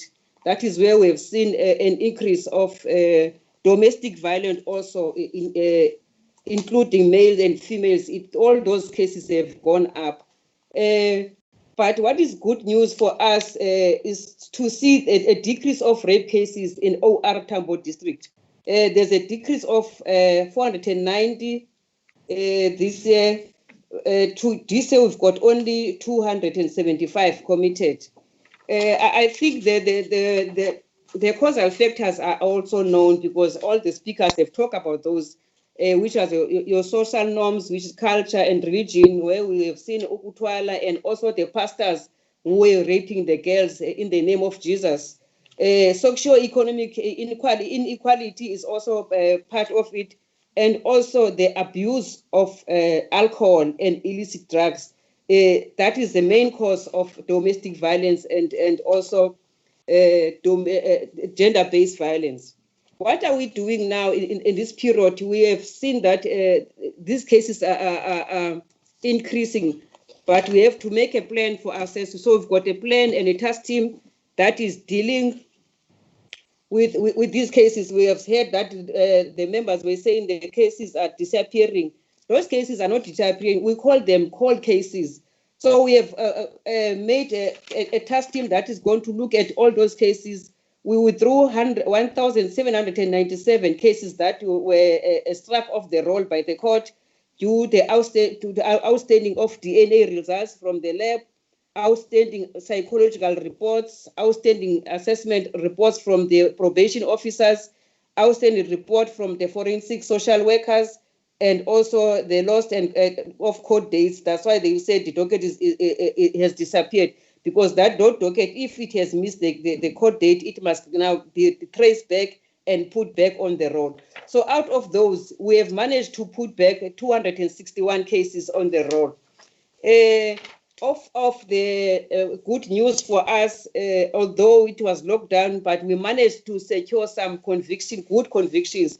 For these 3 months, from April to June, we managed to secure 6 life sentences for the perpetrators, and also 20 cases whereby the perpetrators were convicted to 20 years. In 43 cases where the perpetrators were convicted to 10 to 19 years, and also 10 cases where perpetrators were convicted to 10 years. There are a lot of things that we did during lockdown. We did not stop. We were all over to do awareness campaigns through radio interviews and stations, and also visiting the traditional councils to talk to the traditional leadership about the issues of domestic violence. There are lessons that are good that we have learned, I think, because the domestic violence and gender-based violence is not only for police. We have learned that during a lockdown, we had a high-density integrated policing through our all law enforcement. We joined hands to deal with the issues of COVID, which is also a good thing that I think we need to look at it on the issue of gender-based violence. And also we have an enhanced multidisciplinary collaboration between different departments, your social development, health, and others. We're working together to deal with these cases. And when there's a new root cause, we managed to deal with those things. So there was a collective response to the root cause matrix. And also we need to acknowledge the involvement of the community in addressing the COVID. So if the community can do what they did for COVID, to work with the police, report cases as they are happening. So domestic violence, it needs people in the community to inform the police, to report to the police, so that we can work together to address it. But only to say the police must deal with this, because as the police were at the receiving end, we can't be able to do the identification of it. But the people in the community are the ones who must assist us to identify and also to come forward and report these cases. And also what we have seen that has helped us is the integration of resources, which was firing with 3 cylinders machine, which is your strategic level, multidisciplinary, and also an innovating policing. So those 3 things that for us were good as the best practice from the COVID. 2 minutes remaining. As the police, we want to bring to the attention of the parliament that we need, I think there's a need of a domestic violence to be reviewed, because the interim order, it is not forcible if it's not signed by the perpetrator. So we want the interim order to come with a warrant of arrest and should be enforceable at the same time. And also the Section 2 of Domestic Violence Act is not favoring the victims, because the victims must leave their homes and the perpetrator must be left in their comfort zone. So we want to see where the perpetrator must leave the home and the victims must be left at home in their comfort zone with children. And also we want to see where the perpetrators are also going through the psychological evaluation or the emotional assistance, because we're only focusing on the victim of the gender-based violence, but the perpetrators are not assisted in terms of their psychological behavior. I think I will stop there. There's a lot of things, but because of time, I think this is our position as the police, the renewal of the Domestic Violence Act, and also to make sure that the perpetrators also do get the psychological help. Thank you so much, Chair. Thank you very much, General. Sabulela, Commissioner, gets the statistics.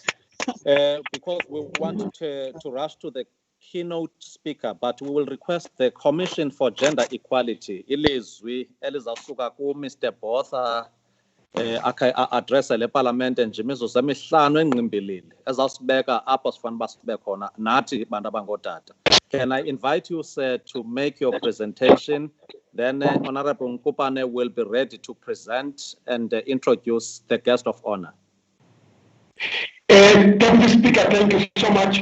I hope you're well, and let me say all protocol observed. I just want to say, Deputy Speaker, the one thing I want to say is that just to give a special thanks to Mufanta and the support system.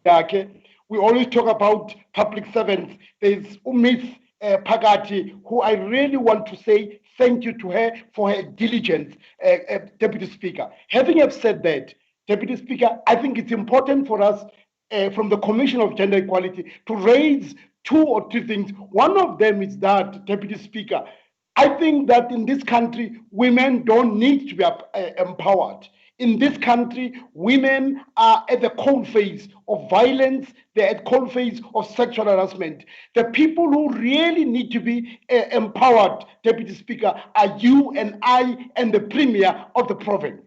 That in the leadership of the province, like in South Africa, we must take cue from the president of the country, because President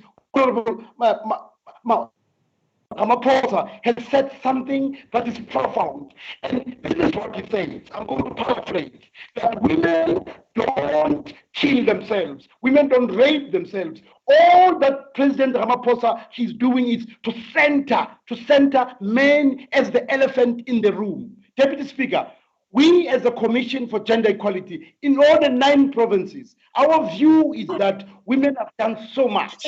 It is you and I, Deputy Speaker, and the Premier, and all males in the province, in the legislature, in the councils, that have got to say, there is a problem with us men and not women. So I think that, Deputy Speaker, it's important for us to increase. But how do we do that? Increase working with men and boys. How do we do that? Imagine, Deputy Speaker and the Premier, what would happen if from the Premier's office there are programs that are deliberate. There's programs that are funded that say that we will work with traditional leaders and interrogate what are the practices. What is happening, Paya and Tabeni? What are things that are happening? We will work deliberately, Deputy Speaker, with all of the legislators, and to actually say that there needs to be a lot of money put into it. Our president has given us cues, and the cues is that let's make men the center of our mobilization. Let's make men the center tonight. Don't walk at night, dress properly. I don't know what it means. We from the Commission, we are saying that we need to change the narrative. You and I who have girls, we must say to them, it's okay to be who you want to be. But then the focus, the narrative, Deputy Speaker, and members of the House, the narrative has to focus where it rightfully belongs. We have to say to our boy children, you have no right over her body. It is her body. You need to respect it. Whether she's wearing a miniskirt, it is none of your business. You can't use culture. You can't use religion. So we must change the narrative, Deputy Speaker, and the Premier of the province if we are to be decisive about taking action against GBV. Look, evidence has shown us you can send people to years in prison, but that's not a deterrent. A deterrent is to make sure that you prevent. That is why we as a commission, we support the National Strategic Plan. I wish Chairperson, Deputy Speaker, and the Premier, this document produced by the government, the National Strategic Plan, it can be our articles of faith, that all the districts, they make it a rallying point, especially on one article that talks about prevention. Imagine what would happen if in all the districts we've heard from, that there is a focus on making the National Strategic Plan work. And we, as a commission, we exist to monitor the efficacy, of the legislations. I just want to say to you, Deputy Speaker, we'll talk until cows come home, until we say that the Premier and his leadership, that at every occasion, when you open the legislature, you say that no violence will happen in my name. I just want to say and wish you well as we do this, but you and I have got to start at home. Your daughters, don't put the blame on them. It's high time that women are not given this disproportionate burden. Let's not put burden on women. It is us who must have the burden, because, Deputy Speaker, women don't rape themselves. Women don't violate themselves. We as a commission are standing ready to assist. Let me give you, as I conclude, our toll-free number. Deputy Speaker, our toll-free number. Help is there. In the 9 in our province, Eastern Cape, we have amazing men and women in our offices. I mean, UNEBA is there, the doors are there as a provincial manager to help us, to work with all of you. The number, Deputy Speaker, is that 0800 007 709. We have as a commission, we have programs that goes to legal clinics, education, make use of these institutions. They can only be effective if we make use of them, and we stand ready to partner with all the local government.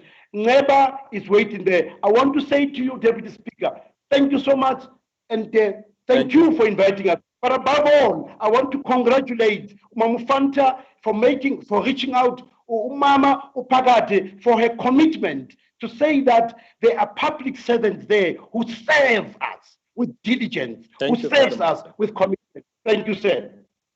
Thank you. Let's change the narrative. I will now invite Honorable Chairperson of Committee of Chairpersons, Honorable Nkopane, to present our guest of honor and the guest speaker for the day. Over to you, ma'am.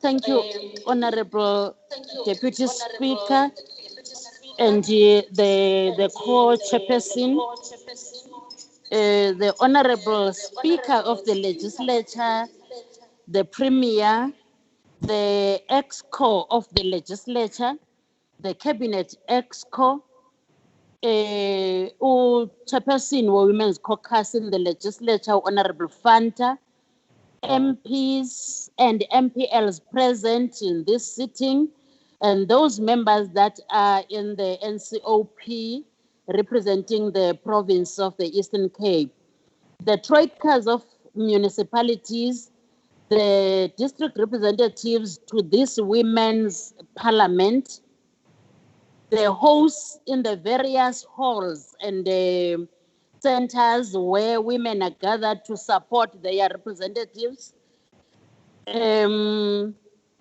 all presenters and attendees in the gallery, listeners of Umhlobo Wenene FM, the 22 community radio stations, Mpuma Kapa TV, that has been formerly known as the Bay TV, channel 260, Eastern Cape Provincial Legislature Facebook page,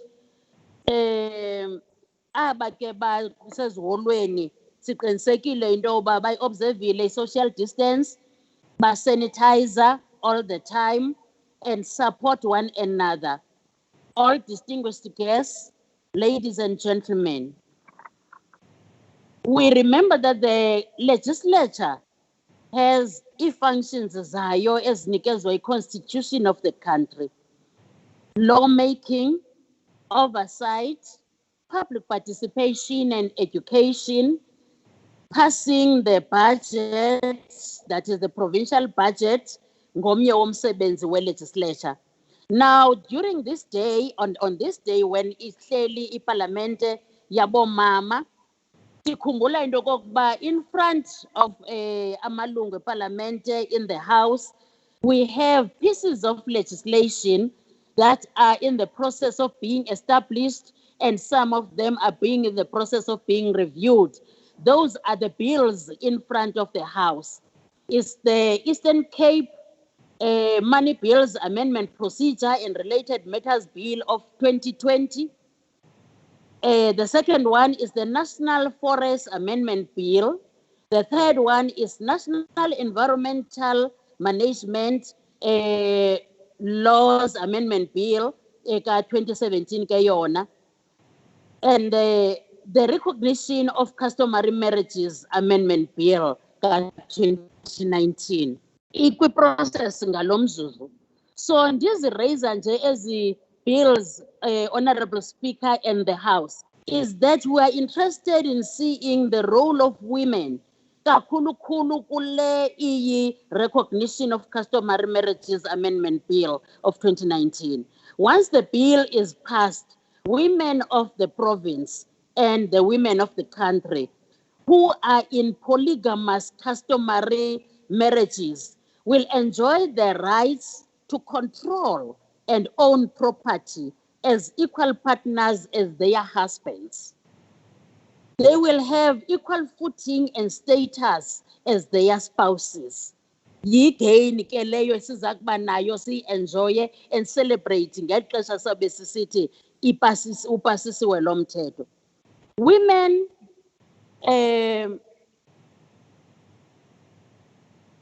we are saying women to the front to lead social and economic transformation kweli lizwe nakweli phondo lethu.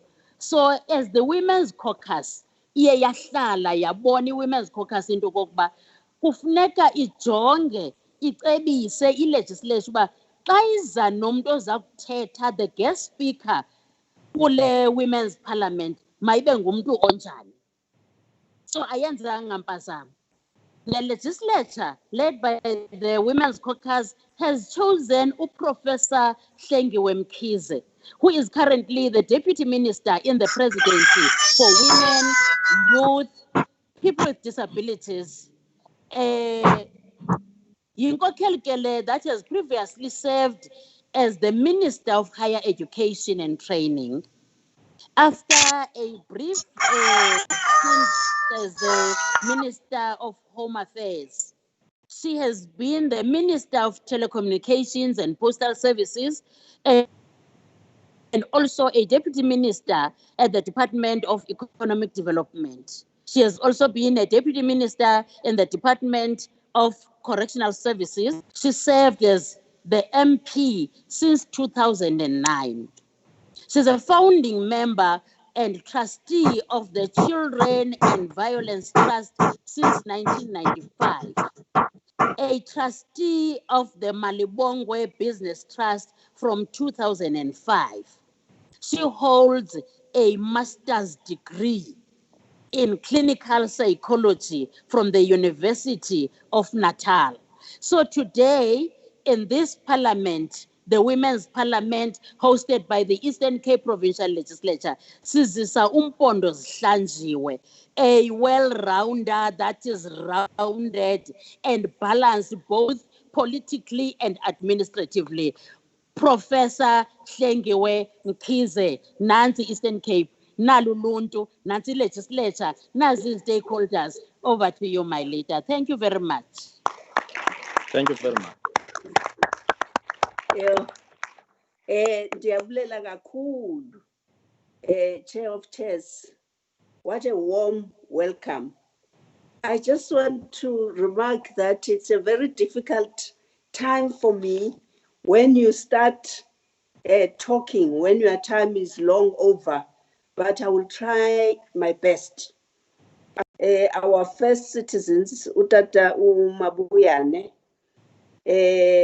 Premier, Helen Solz, and the Deputy Speaker, of course, who have been serving us as a program director, Utata Ukoboshiane, Umama, who chairperson of the Women's Caucus, Mama Ufanta. I really thank her, and especially for preparatory work that has been done by all the districts. I would also like to acknowledge the Provincial Commissioner, the Provincial Police Commissioner, Lieutenant General Jinga, the Commissioner for Gender Equality, well known, Commissioner Botha, and all protocol observed. I've had babulisiwe bonke abaconnectile kule meeting. Firstly, I must say this year we struggled as to how are we gonna commemorate or celebrate the Women's Month, given that since 1994 we have been observing August as a month for acknowledging imisebenzi yabomama. And then we thought, instead of being in a celebration mode, yokuphunga, nemculo, all the things that we do, let's reflect at a deeper level on issues that make other women to say, what are we celebrating? So I welcome the topic which I was given, which said empowering women to fight the double pandemic, the scourge of gender-based violence and COVID-19. And indeed, we've heard a lot from our leaders, Wonke, talking about gender-based violence and also talking about scourge, what it's doing. Maybe I need to quickly reflect on the theme for this Women's Month, as it was introduced by President Wetu, Utata Ramaphosa. Maybe before I do that, it's important just to say today we have to honor all women. I think there was an attempt by Umama Ufanta to mention a few women who have led with dignity and who are no more. But also we remember those who are less known, but also who contributed, especially when the women of South Africa were formulating the Women's Charter, and at the time when they faced the police to present a memorandum at Pretoria. But above everything, you know, I always say people don't know about the value of the Truth and Reconciliation Commission. I was lucky to be one of the commissioners there. What I can say, we held the women's hearings. With those hearings, we are witnesses to the fact that women were killed during the difficult years. It's not only that they marched, but they sacrificed, they were killed. But also to say women disappeared. There are women up to today who have not been accounted for. Abomama were banished. Of course, people will know about Umama Unomzamo, Winnie Mandela, but there were others. Helen Joseph is amongst those who were banished. And I'm flagging this because you can imagine the gender inequalities in isolation for a woman. But also, women were tortured. There were gender-specific ways of torturing women, like to say, Uhlela, your child has died because you are a woman with no morals. And, you know, today we're sitting here with a theme, which is saying the theme for the month, Generation Equality, Realizing Women's Rights for an Equal Future. Just in short, with this theme, President President Tatu Ramaphosa did explain it on the 9th, that we are a generation, we have two generations now. Generation AIE Beijing in 1995 and the youth and young adults who are today feminist. So it's really this UN-led theme. It's saying, let's have deeper conversations and look at what is working and what is not working. And so this month also bring into focus efforts towards ending gender discrimination and gender-based violence. We've heard a lot about that, and advance the rights of women and girls in the political, economic, social, and cultural spheres. The month is intended to be an opportunity to mobilize women and to strengthen their organized formations towards the development of sustainable action coalitions. I think those who listened to the president, they heard him saying action 1, action 2. I'm happy that I heard that there'll be the time for resolutions. So whatever we do is not for its own sake. For example, when we talk about economic justice for women as a human right, we have to think in a coordinated and integrated framework. Our coalitions should bring to the table a woman entrepreneur or a woman and all other enablers like policymakers and so on. So whatever we discuss, we must think in a value chain and say, who else needs to come to the party? Of course, this month is time to reflect on gains, achievements, and also to sharply focus on perennial, stubborn challenges. The month is utilized as an opportunity to mobilize women, strengthen their organized formations, and to really strengthen them. We gathered here should be the first ones to demand accountability in instances that also on issues that are very difficult to talk about in democracy. These days, we've seen the president of the country taking a stand against corruption. Our people have reached a stage where you cannot just tell them about policy, as their experiences are more about what may contribute towards and be done respectively to improve their quality of life. So 26 years into democracy, our Women's Month and future ones demand us to dig deeper and not to turn a blind eye when implementers make a mockery of our laws and policies. So we are the ones who must be able to raise the issue of corrupt behavior amongst our own. Difficult as it is, as women, it affects us in a variety of ways. It takes the resources that are meant for development, that are meant for our children, that are meant for service delivery, and the resources go to the hands of the few. So those are some of the things we should condemn strongly and make sure that we are not confused in terms of not being loyal to our own structures. Let me also briefly remind honorable members that inequalities, discrimination, prejudice, sexism, homophobia have a long history which manifests itself in patriarchal, toxic, and harmful practices. And I think we've heard a lot about that. We've come up with quite a number of legislation which was really meant to create a different kind of society. But as we have heard from our councillors from our different districts, it is clear that having done everything, we still have serious challenges that we have to address. Coming to gender-based violence, we've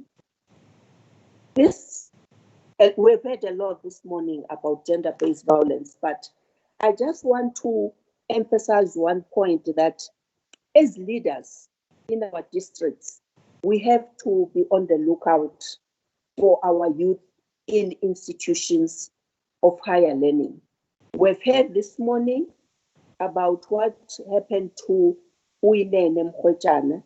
You will all recall how much the whole country came out in protest at the time when she disappeared and ultimately she was killed.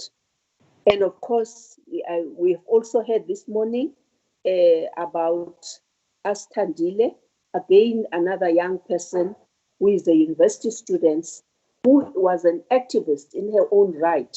We all know that at the time when the country was revolting against the death of Uyinene, she mobilized other young people and she took a stand. May their souls rest in peace. So we have a responsibility to take a careful look at these institutions of higher learning and be vigilant, because we have seen how much is going wrong without us intervening timelessly. It is sickening to think of women and children being assaulted so brazenly and their lives ended by people intimately close to them and also coming from same communities as them. Nobody, let alone young persons at the cusp of their dreams, deserve such indecencies. This toxic patriarchal mindset seems unstoppable. Aina mkhawulo, even when the nation is walking in the shadow of a deadly disaster, COVID-19. That is why a Harvard Law professor, Professor Bell, in his book titled We Are Not Safe, said, when addressing continuing discrimination in the US, he was addressing continuing discrimination in the US. He said, the harvest is past, the summer is ended, and we are not saved. And I think it applies to us today that we're in democracy.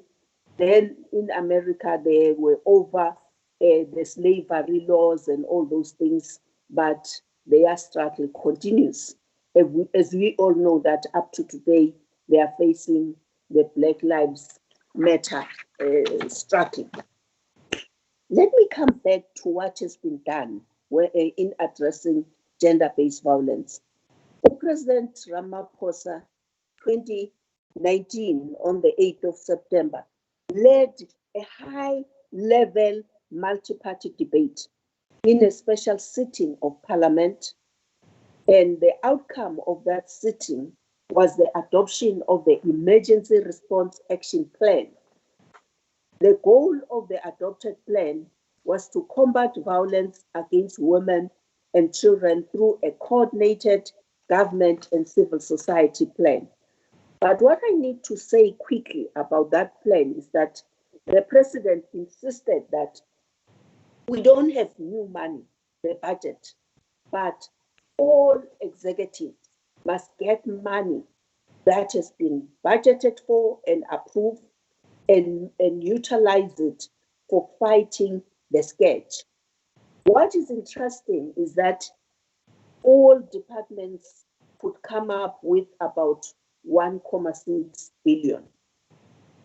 The president, when receiving the report during the COVID-19 on the 5th of May, reported that the IRAP report shows that government has been hard at work, not only dealing with COVID-19, but also dealing with what should be done immediately to fight the scourge, especially to strengthen the arm of government, because that we cannot underestimate.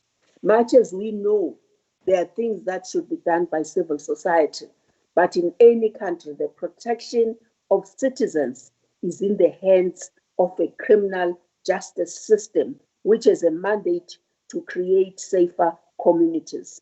So the president explained that the money which was found in the system assisted government communication information systems to create awareness, to mobilize communities, but also it helped in ensuring that there are training sessions, sensitive training workshops for law enforcement and judicial officers, as well as specific gender-based violence awareness campaigns, targeting men's formations, offenders, youth at risk, and tertiary institutions. We've heard how cases, the president had made it clear that even those cases which the police had not taken forward should be revisited and be processed and investigated and made sure that they appear, they are tabled before our courts, magistrates' courts. So through, there has also been a consultative process. I think Commissioner Botha began to introduce what he called the National Strategic Plan. So besides strengthening the criminal justice system, the steering committee, which has been chaired in the presidency, continued to do its work. It completed the work when the president was presenting on the 5th of May the outcomes of the emergency response action. He also presented the National Strategic Plan, which should guide all of us. It has got 6 pillars. I don't know whether I have time to mention them, but basically it really tells us that there should be accountability, coordination, and leadership at the highest level. In our case, it's the presidency that is doing that. The second pillar, it emphasizes prevention and rebuilding the social cohesion. The third pillar, justice, safety, and protection. The fourth pillar, response, care, support, and healing. In one of the districts, they mentioned that they don't have Tutuzela centers where women can have space to heal. But the fifth one, it talks about economic power for women. That is critical as well, because many women don't walk away because of vulnerabilities. With these children, and this man is responsible, is the only breadwinner. Also, the sixth one is telling us that as we were listening today, we should continue to document. It's called research and information management. In other words, in working with institutions of higher learning, NGOs, we must document carefully all the cases, the circumstances under which women were violated, and lessons learned, so that we can begin to engage with the younger people, but understand what is happening, what are we dealing with. Also, I need to mention that 2 weeks ago, the Minister of Justice ensured that Parliament approves 3 bills, namely the Criminal Law, Sexual Offences and Related Matters Amendment Act Bill, the Domestic Violence Amendment Act Bill, and Criminal and Related Matters Amended Act Bill. The intention is to create a victim-friendly criminal justice system, to improve the conviction rate, and to revisit our sentencing and imprisonment regime. I think from the presentation, it was clear that sometimes the acts that we have been having were not really working very well. But I would say the criminal justice system is reviewing all legislation, making sure that they close all the loopholes so that we succeed, we do even better than we have done even now. Honorable Chairperson, government has initiated the launch of the district development model. We are convinced that implementation of priority programs at a district level can be monitored and evaluated by the community at large. We need strong leadership, coalitions, community leaders, street committee members at a community level, women, youth, and persons with disabilities, and the LGBTQIA plus community, so that at a district level, we analyze and we take a critical look as to how do we promote safer communities and protect vulnerable groups like women and children, as the National Development Plan recommends. The district development model must also be used to address systematic injustices, discrimination, exclusion, and hate crimes. You remember, those of you who were at Elusikisiki, we heard from quite a number of people about the atrocities that were going on there, as though it's normal.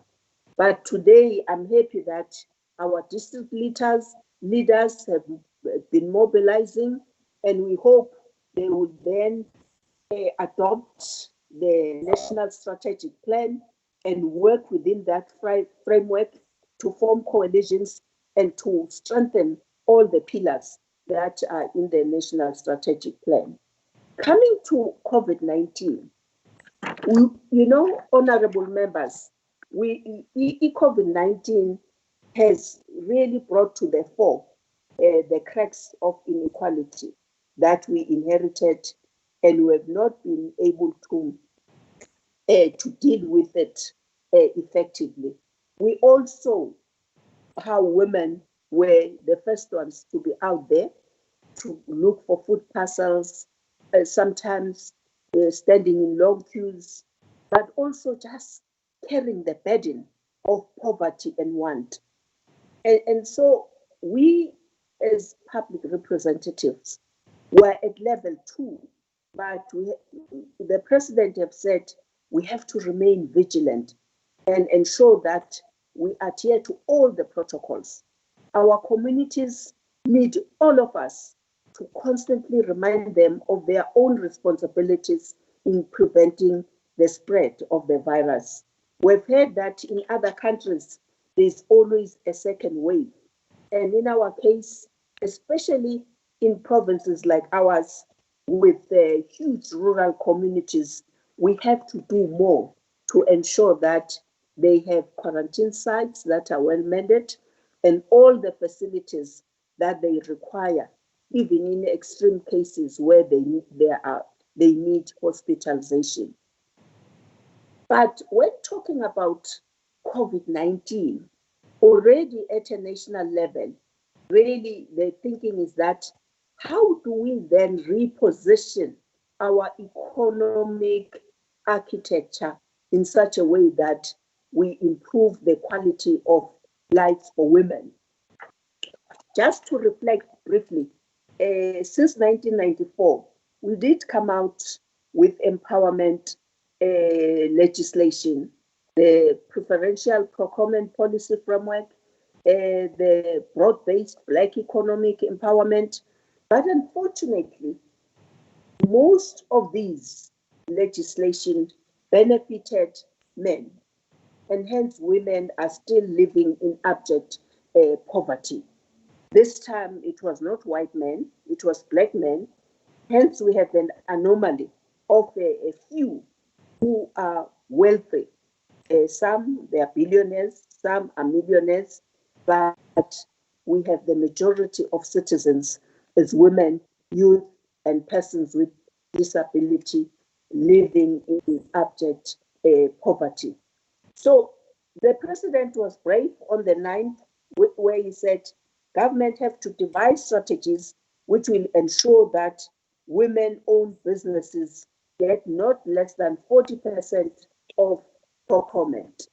And of course, that applies to state-owned entities as well. Recently, as the Women's Ministry in the presidency, we had a presentation by the Mayor of Amatole District. I'm happy I'm in this parliament today, and UN Women, where they were showing us how the Amatole district has had a turnaround strategy. They are working on prioritizing women when it comes to procurement. And we committed that we'll sign an agreement with them and continue to develop the model. And here I hope many districts will look at it. They, just in brief, they commit to go all out if whenever there's an opportunity, look for women-owned entities and make sure that they are given preferential treatment. But as I've said earlier, we're not promoting any form of corruption, but ensuring that women are not just put at the center to compete like any other person. But also through the Department of Trade and Industry, remember, we have incentive programs. It's our duty to continue to lobby whenever there is a special economic zone in the area, that these multinational companies, they prioritize women, give them skills, give them exposure, and make sure that they help them to access the markets.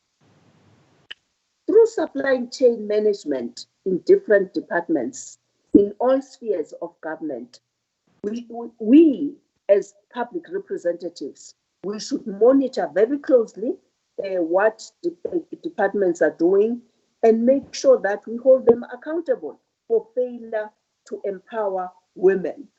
When it comes to land ownership, we are in a process of finalizing the review of Section 25 of the Commission, but women's groupings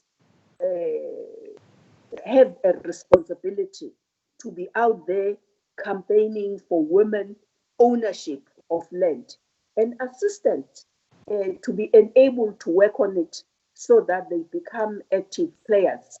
It's something which is within our reach as women, but also it's something food security is the future. Of course, lack of access to technology is still an issue. We know the efforts of the Department of Communication to make sure that there are hubs, technology hubs all over the country, but we have to look out for rural community residents, women and youth, and make sure that they are empowered to make use of technology for a competitive advantage in running their businesses. Essentials like modes of transport, access to energy and water are all enablers. When it comes to women, the other issue which has been flagged is that they lack access to finance. It's up to us to make sure that this challenge is managed, and through engagements with financial institutions, development financiers, we make sure that women begin to access financing, because without that, they are not going to be able to run their own businesses. So, in conclusion, through mass mobilization of the people's power, we have an opportunity to deepen our conversations and rebuild structures similar to the ones which empowered communities to while dismantling the apartheid regime. This calls for hard work and discipline in ensuring that we all fight the pandemic of GBV and we all reposition our economic architecture in such a way that it empowers women. As public representatives, we have to ensure that government policies are implemented efficiently within the given timelines. We should stop stories of saying this bridge was started 2 years ago, nobody finished, and because it affects our communities. We have to ask uncomfortable questions whenever corrupt practices show its ugly face. Good governance should be the foundation of repositioning the economic architecture, which should be completely different from what we had before COVID-19. A situation that pushed for exclusive growth and left almost 80% of the population with the highest level of unemployment and unspeakable poverty and hunger. As President Mandela said, it is all in our hands. We are this generation which must turn the tide and make sure that by 2030, women live in dignity, are empowered, and they run their own businesses, and they live a life which is free from violence. Thank you.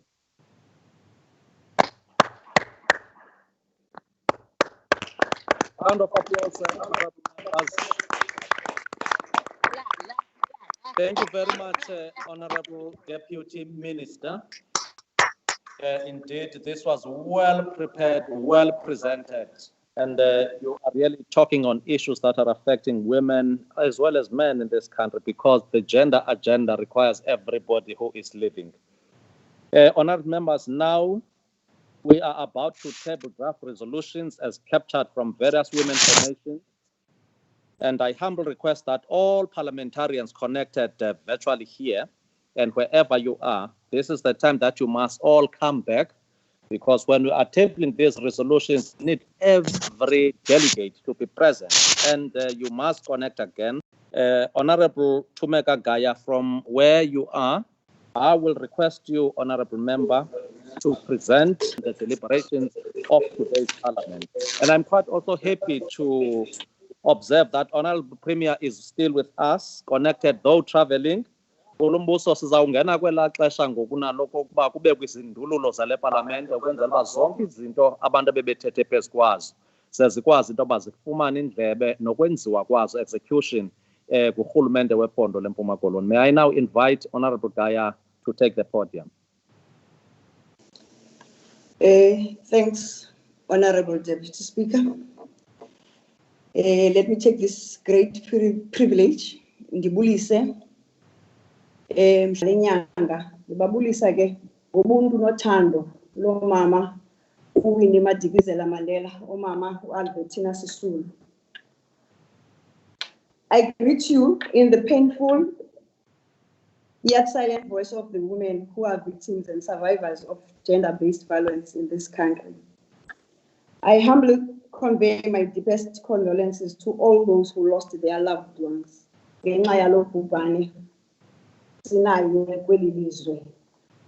COVID-19. We, the women of the Eastern Cape, convened in the Eastern Cape Provincial Legislature for the 2020 Women's Parliament on the 20th.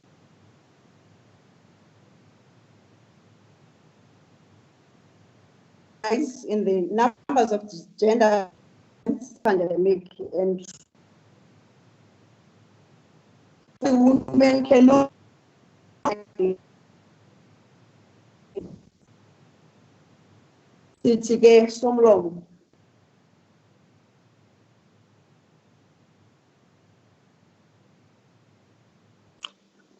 I think there is a network problem. Honorable Gaya?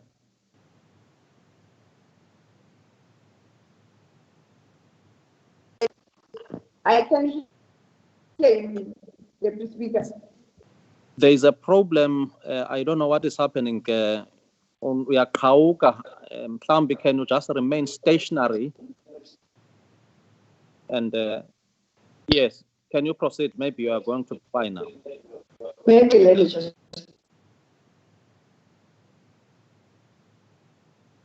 No longer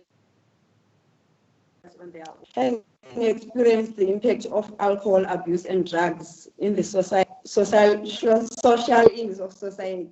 We're making the following call.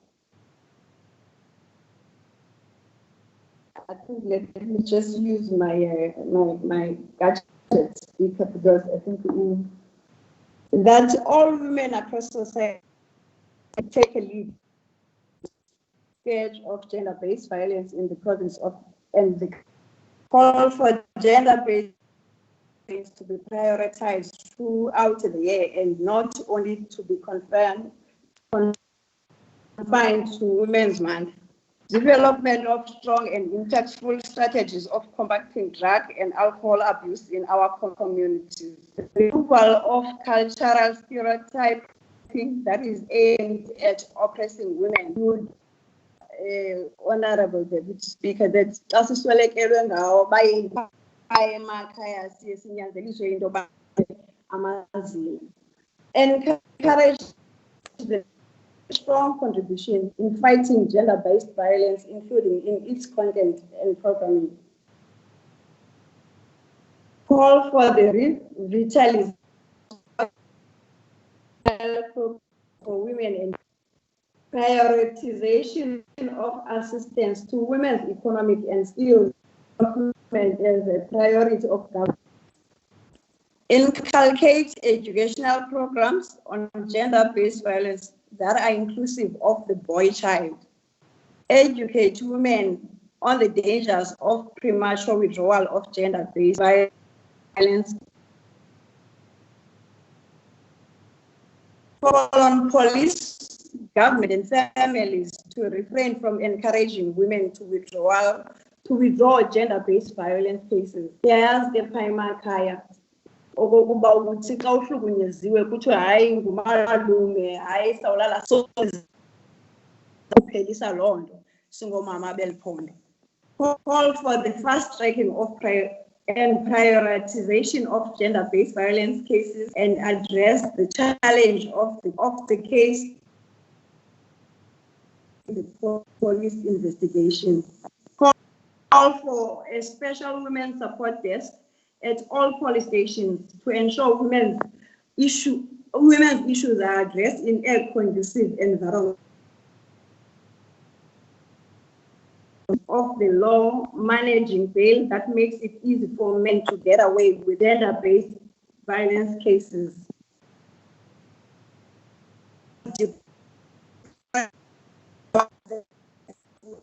Sorry, Honorable.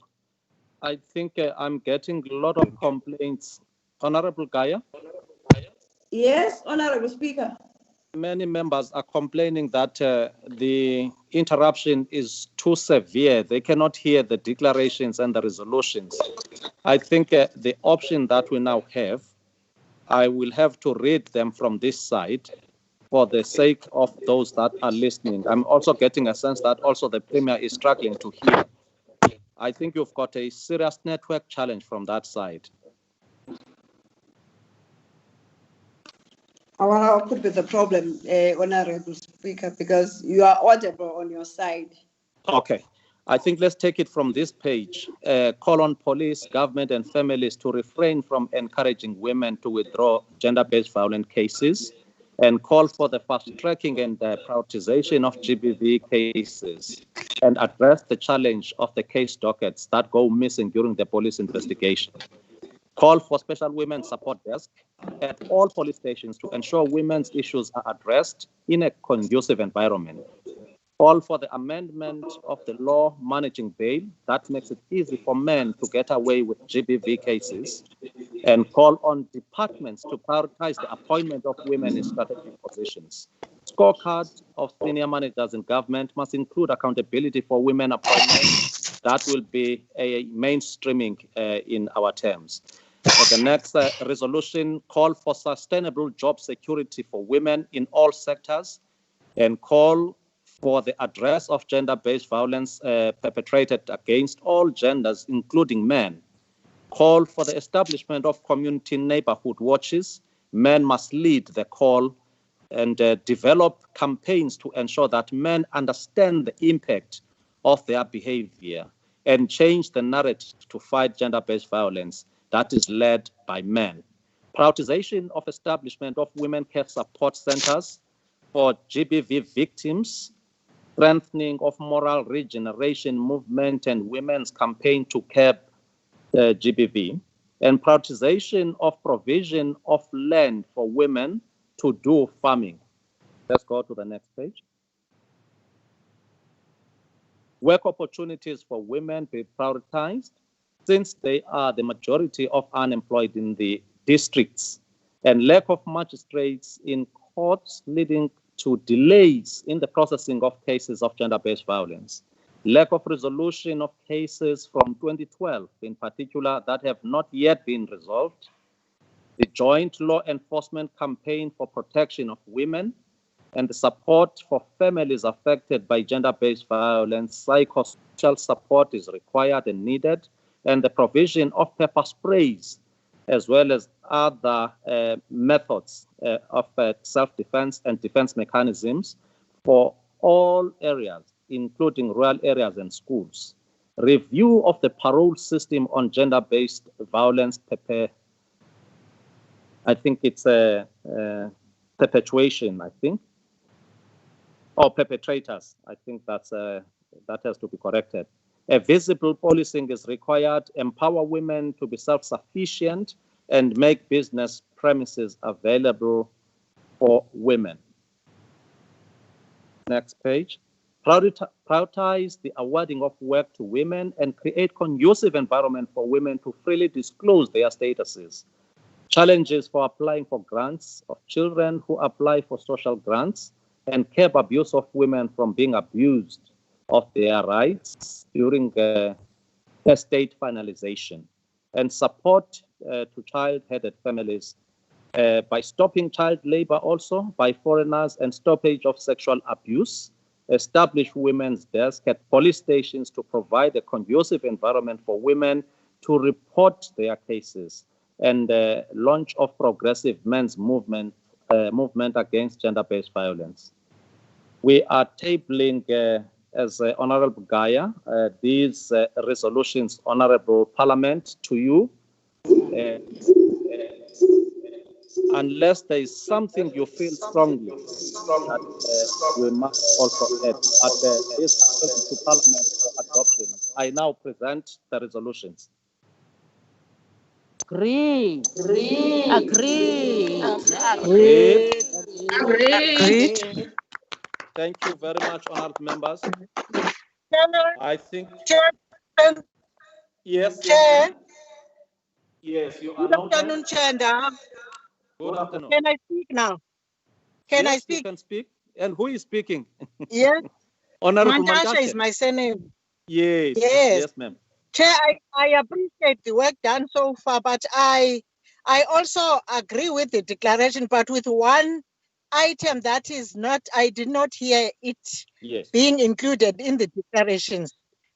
Chair, remember we have a standing policy, which is also a policy of government, that there should be 50-50 representation at all levels of governance and in all institutions, including in the public service. This has not been entirely addressed. I think we also need to emphasize it in this declaration, Chair, because it is a victory that women fought for, and we can't just leave it like that. Thank you so much. I now present the amended resolution 50-50 representation to the Parliament. Agreed. Thank you very much. Agreed. Honourable Parliament, I take as though that there is no other amendment. Agreed. You can mute. Ukuba ngaba ke kunjalo akukho enye ebonakala ishwe ngaphandle, we are going to ensure that we are also including 50-50 representation of women in all faculties of life and institutions of state and private sector. I think that law and the bill was muted in this country for it to be actually realized. I think we are now coming to the end of this important session, but let us all be reminded, honourable members of Parliament, that we still concerned about 5 women murdered at Mtwalume in KwaZulu-Natal. I think we're also as Eastern Cape expressing our word of sadness to see the continuation unabated of killing of women. And also we have noted that the university student, Astandile Kwasazozo, allegedly killed by her boyfriend, and the 83-year-old woman, mother to her grandsons and daughters, Esther Sprait, was killed by a mob accusing of witchcraft. All of those things. Unosipo Dabuka Jombile was also brutally murdered in Kumbu in what is looked like a car hijacking, which was gone wrong also, is noted in this Parliament. And I take this opportunity on behalf of the members of this provincial legislature, on behalf of Women's Caucus, on behalf of men who wanted also to ensure that these proceedings are quite successful. Sifuna ke ukuthi le sectoral women's parliament mayidilishane nemicimbi yomama and take decisive steps to ensure the implementation. As the resolutions zingahlala luthuli zinga-implement. And we must also see Honorable Premier and MECs that are part of this parliament making real measurable commitments in prioritizing women empowerment strategies as declared in this parliament. And also ensuring that the opportunity of breaking the cycle of gender stereotypes that are learned from generations are also attended. And the issue of gender equality, where women are given positions of authority, is what this parliament is also agreeing upon. Okokugqibela uqinisekisa into kokuba uqoqosho lwamanina ulinganiso ukuphelisa kwaxhaphazo inhlupheko nentluko zemiphefumulo ukuhlala kwabo kabuhlungu emakhayeni abo kwindawo zokuphila zonke ezo zinto ezo ziyaqwalaselwa kunjalo nje nabo baxhamle ubuncwane benkululeko eyalwelwa yafelwa ngabantu boMzantsi Afrika. Xa sifikelela ke kuloo ndawo sifuna ukuthi enkosi Honorable Speaker, Presiding Officers, Chief Whip, Premier, as well as all other MECs, amalungu eParlamente, members of the opposition parties, amalungu asuka kwi-business, indlu yenkosi ngakumbi imbumba yamakhosikazi akomkhulu, nabo bonke abakwazileyo uqhagamshelana nathi kule ntlanganiso. Sizawuzama uphucula ukubheka phambili yokuqala iParlamente ebanjwe ngolu hlobo. Nilibambe ke lingatshoni into zakuthi yanguThixo uKamata nganinika amandla singaphinde sibone iziganeko zohlukunyezo labantu abangomama emva kwamazwi athe awa apha namhlanje. May I then take this opportunity to remind you also about the toll-free number that was given, 0800 007 709. Endicinga uba ke sifumene kuba ubhoda ukwenzela uba abantu bakwazi ukufonela kwinamba engabhatalelwayo zonke iimeko zokuxhaphazeka kwabo kubomi abaphilayo. By so doing, I want to declare this parliament officially closed.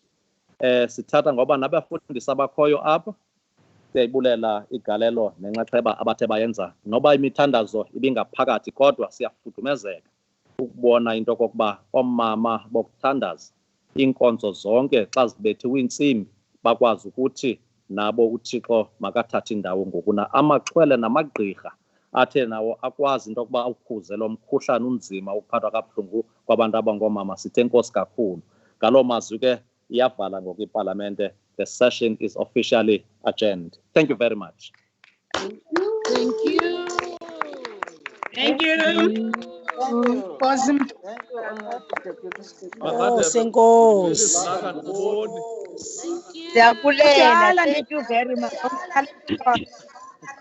Molweni Thank you, Deputy Speaker. Ndihleli kamandi apha nosihlalo we-Women's Caucus. Uyimonitharishe into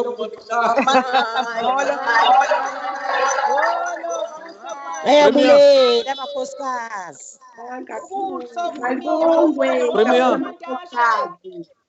Emntunga uhleli nomama apha Indodwa. Ndimfuthile apha Premier, ndimfuthile apha. Yabona mntu abanehlombe bamandelo nguwe. Izawuduma ke Premier uvile mos ngo-50-50 izawuduma. Nibona niyakhumbulana Uzawuba ngathi ubethe ebukhondweni mamfande xa sithi abafazi phambili.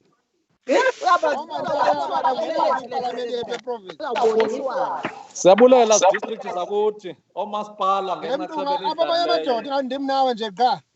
Hayi sisomabili ngubana masikhulu. Abafazi la. Zizimanga amadoda entsindwa nyamini. Into zonke.